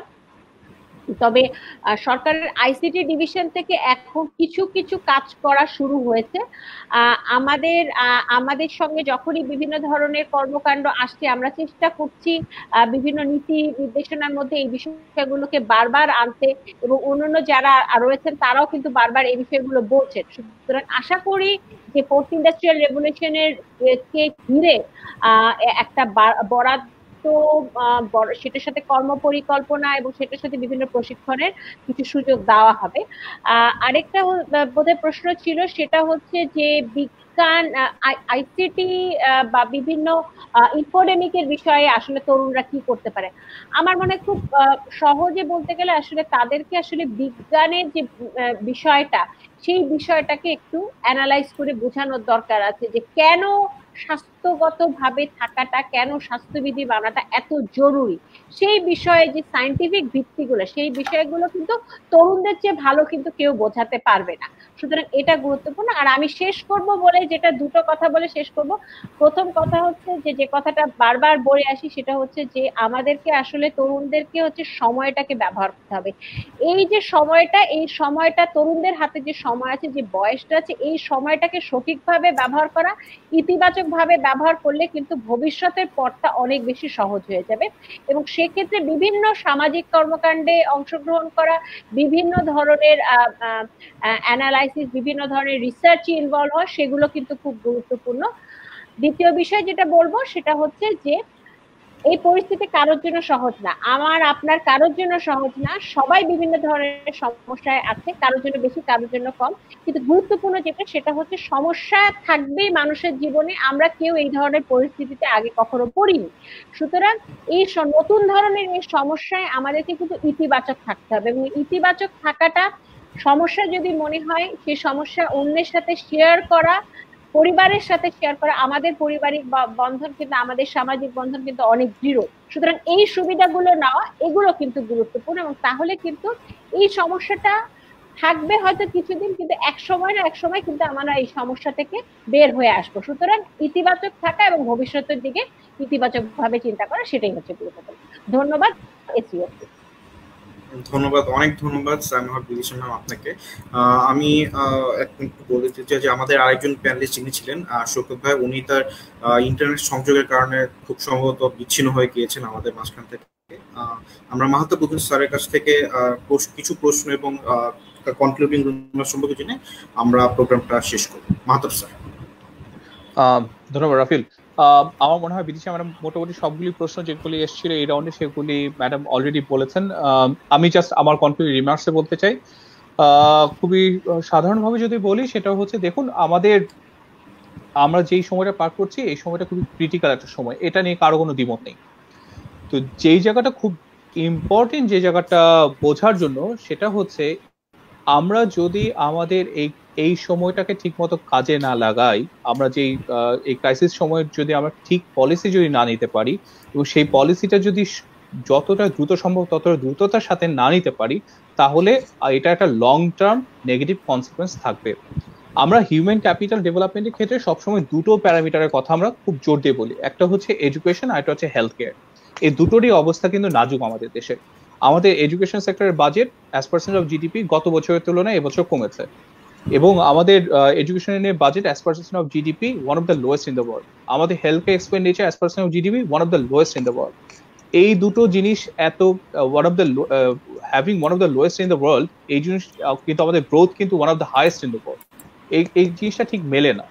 আমাদের যেই জিডিপি প্রবৃদ্ধি হয়েছে গত 2 দশকে, আপনার জাস্ট যদি একটু ভ্যারিয়েন্সটা যদি দেখেন, তাহলে দেখবেন এত স্টেবল হাই ইকোনমিক গ্রোথ পৃথিবীর ভিয়েতনাম ছাড়া আর কোনো দেশের ছিল না। এই জাস্ট লাস্ট 2 দশক যদি ডেটাটা আপনারা নেন, তো এরকম একটা হাই স্টেবল ইকোনমিক গ্রোথ থাকার পরেও কেন আমাদের এখন আজকে আমাদের জিডিপির লেস দেন 1% আমাদের হেলথ কেয়ার এক্সপেন্ডিচার যাবে, যেখানে এলডিসি লিস্ট ডেভেলপ কান্ট্রির এভারেজ হচ্ছে মোর দেন 1%। হিউম্যান ক্যাপিটালে যেটা বলতে যাচ্ছি, যে হেলথ কেয়ার এবং এডুকেশন, এটা স্পেন্ডিং যে জন্য বাড়ানো দরকার, কারণ এটা এমন একটা কমোডিটি, এমন একটা পাবলিক গুড, যেটা একটা স্পিল ওভার ইফেক্ট আছে। যদি আমরা এখানে যদি স্পেন্ডিং বাড়াই, তাহলে এটা হাই পজিটিভ এক্সটার্নাল একটা বেনিফিট আছে, এবং এটা ইন্টার জেনারেশনাল বেনিফিট ক্রিয়েট করে এই spending on health care and education. তো সেই জায়গা থেকে বলতে চাই যে আমাদের গভর্নমেন্টের এখন যে জায়গাটা উচিত হবে, সেটা হচ্ছে হেলথ কেয়ার এবং এই এডুকেশনের উপর ব্যাপক পরিমাণে ইনভেস্টমেন্ট বাড়ানো। আমাদের এই ফিজিক্যাল ইনফ্রাস্ট্রাকচারের পেছনে যে ব্যাপক হাজার হাজার কোটি টাকা খরচ করছি, সেখানে এইরকম প্যান্ডেমিক ক্রাইসিসের সময় যে বাজেটে আমরা যেটা দেখতে পেয়েছি, বাজেটে প্রচুর পরিমাণ ইনফ্রাস্ট্রাকচার, প্রায় প্রত্যেকটি ইনফ্রাস্ট্রাকচার বড় যে ইনফ্রাস্ট্রাকচার প্রজেক্ট আছে, সেখানে বাজেটে বরাদ্দ দেওয়া হয়েছে। এখানে আমরা যে জন্য আমরা দ্বিমত পোষণ করেছিলাম, সেটা হচ্ছে এক জায়গায় যদি বাজেট অলরেডি বরাদ্দ করে দেওয়া হয়, তাহলে সেখান থেকে বাজেটটা নিয়ে এসে পরবর্তীতে হেলথে নিয়ে আসা বা এডুকেশনে নিয়ে আসা, এটা সম্ভব না। আমরা যে ড্রপ আউট ক্রাইসিসের কথা বলছি, এটার কোনো মেনশন আমাদের বাজেটের ডকুমেন্টে নেই। তো যাই হোক, যে জিনিসটা বলতে যাচ্ছি সেটা হচ্ছে আমাদের একটা ক্লিয়ার পলিসি দরকার, যে আমরা কিভাবে করে কোভিড এর কারণে যে হেলথ কেয়ার বা যে এডুকেশন যে ক্রাইসিসগুলি তৈরি হচ্ছে, যেটা ইউথ জেনারেশনকে ম্যাসিভলি ইম্প্যাক্ট করবে, তাদেরকে কিভাবে করে এখান থেকে বের করে নিয়ে আসা যায়, সেই কি পলিসি নিব, সুস্পষ্ট পলিসি আমাদের দরকার, সুস্পষ্ট বাজেট অ্যালোকেশন এখানে দরকার। আমরা ফিজিক্যাল ক্যাপিটাল কতটুকু বানাবো না বানাবো আমি সেটা হয়তো ডিবেট হতে পারে, সেখানে প্রচুর দুর্নীতির স্কোপ আছে, কিন্তু যদি আমরা হিউম্যান ক্যাপিটাল যদি ফর্ম না করতে পারি, কোনো ডেভেলপমেন্ট সাস্টেনেবল ডেভেলপমেন্ট হবে না, দ্যাটস ফর শিওর। এবং যদি আমরা যদি এখন যদি এটা করতে না পারি, it will be too late to do it later. That's my conclusion. Thank you, Rafiq. Thank you, সম্মানিত প্যানেলিস্টগণ, আপনারা যারা ছিলেন আমাদের সাথে। আমরা প্রায় অলমোস্ট 2 ঘন্টার মতো প্রোগ্রাম করে ফেলেছি, অনেক বেশি লম্বা। স্যার ম্যাম, আপনাদেরকে অসংখ্য ধন্যবাদ আপনাদের মূল্যবান সময়টা আমাদের মাঝে শেয়ার করার জন্য, এবং আমি আশা করি আমরা বেশ কিছু বিষয় সম্পর্কে নতুন জিনিস জানতে পেরেছি এবং সামনের দিনগুলোতে আমাদের করণীয় সম্পর্কে আমরা বেশ ভালোভাবে অবহিত হতে পেরেছি। তো আজকে আমি প্রোগ্রামটা শেষ করছি এই বলে যে আমাদের এই প্যান্ডেমিকের সময়ে, এই দুর্যোগপূর্ণ সময়ে তরুণরা হচ্ছে সবচেয়ে ভালনারেবল অবস্থায় ঠিকই আছে, কিন্তু একই সাথে এটাও মাথায় রাখতে হবে এই অবস্থা থেকে যদি আমরা উত্তীর্ণ হই এবং দেশকে সামনে আরো এগিয়ে নিতে, তরুণরাই কিন্তু সবচেয়ে অগ্রগামী ভূমিকা পালন করতে হবে। তো আশা করি আমরা সবাই এই আশায় বুক বাঁধি যে সামনের দিনগুলোতে আমরা হয়তো আরো ভালো কিছু করার প্রত্যাশা নিয়ে এই দেশকে সামনের দিকে আরো এগিয়ে নিয়ে যাব। এই বলে হচ্ছে আজকে আমি আমার 4th এপিসোড শেষ করছি। সবাইকে অসংখ্য ধন্যবাদ। শুভরাত্রি।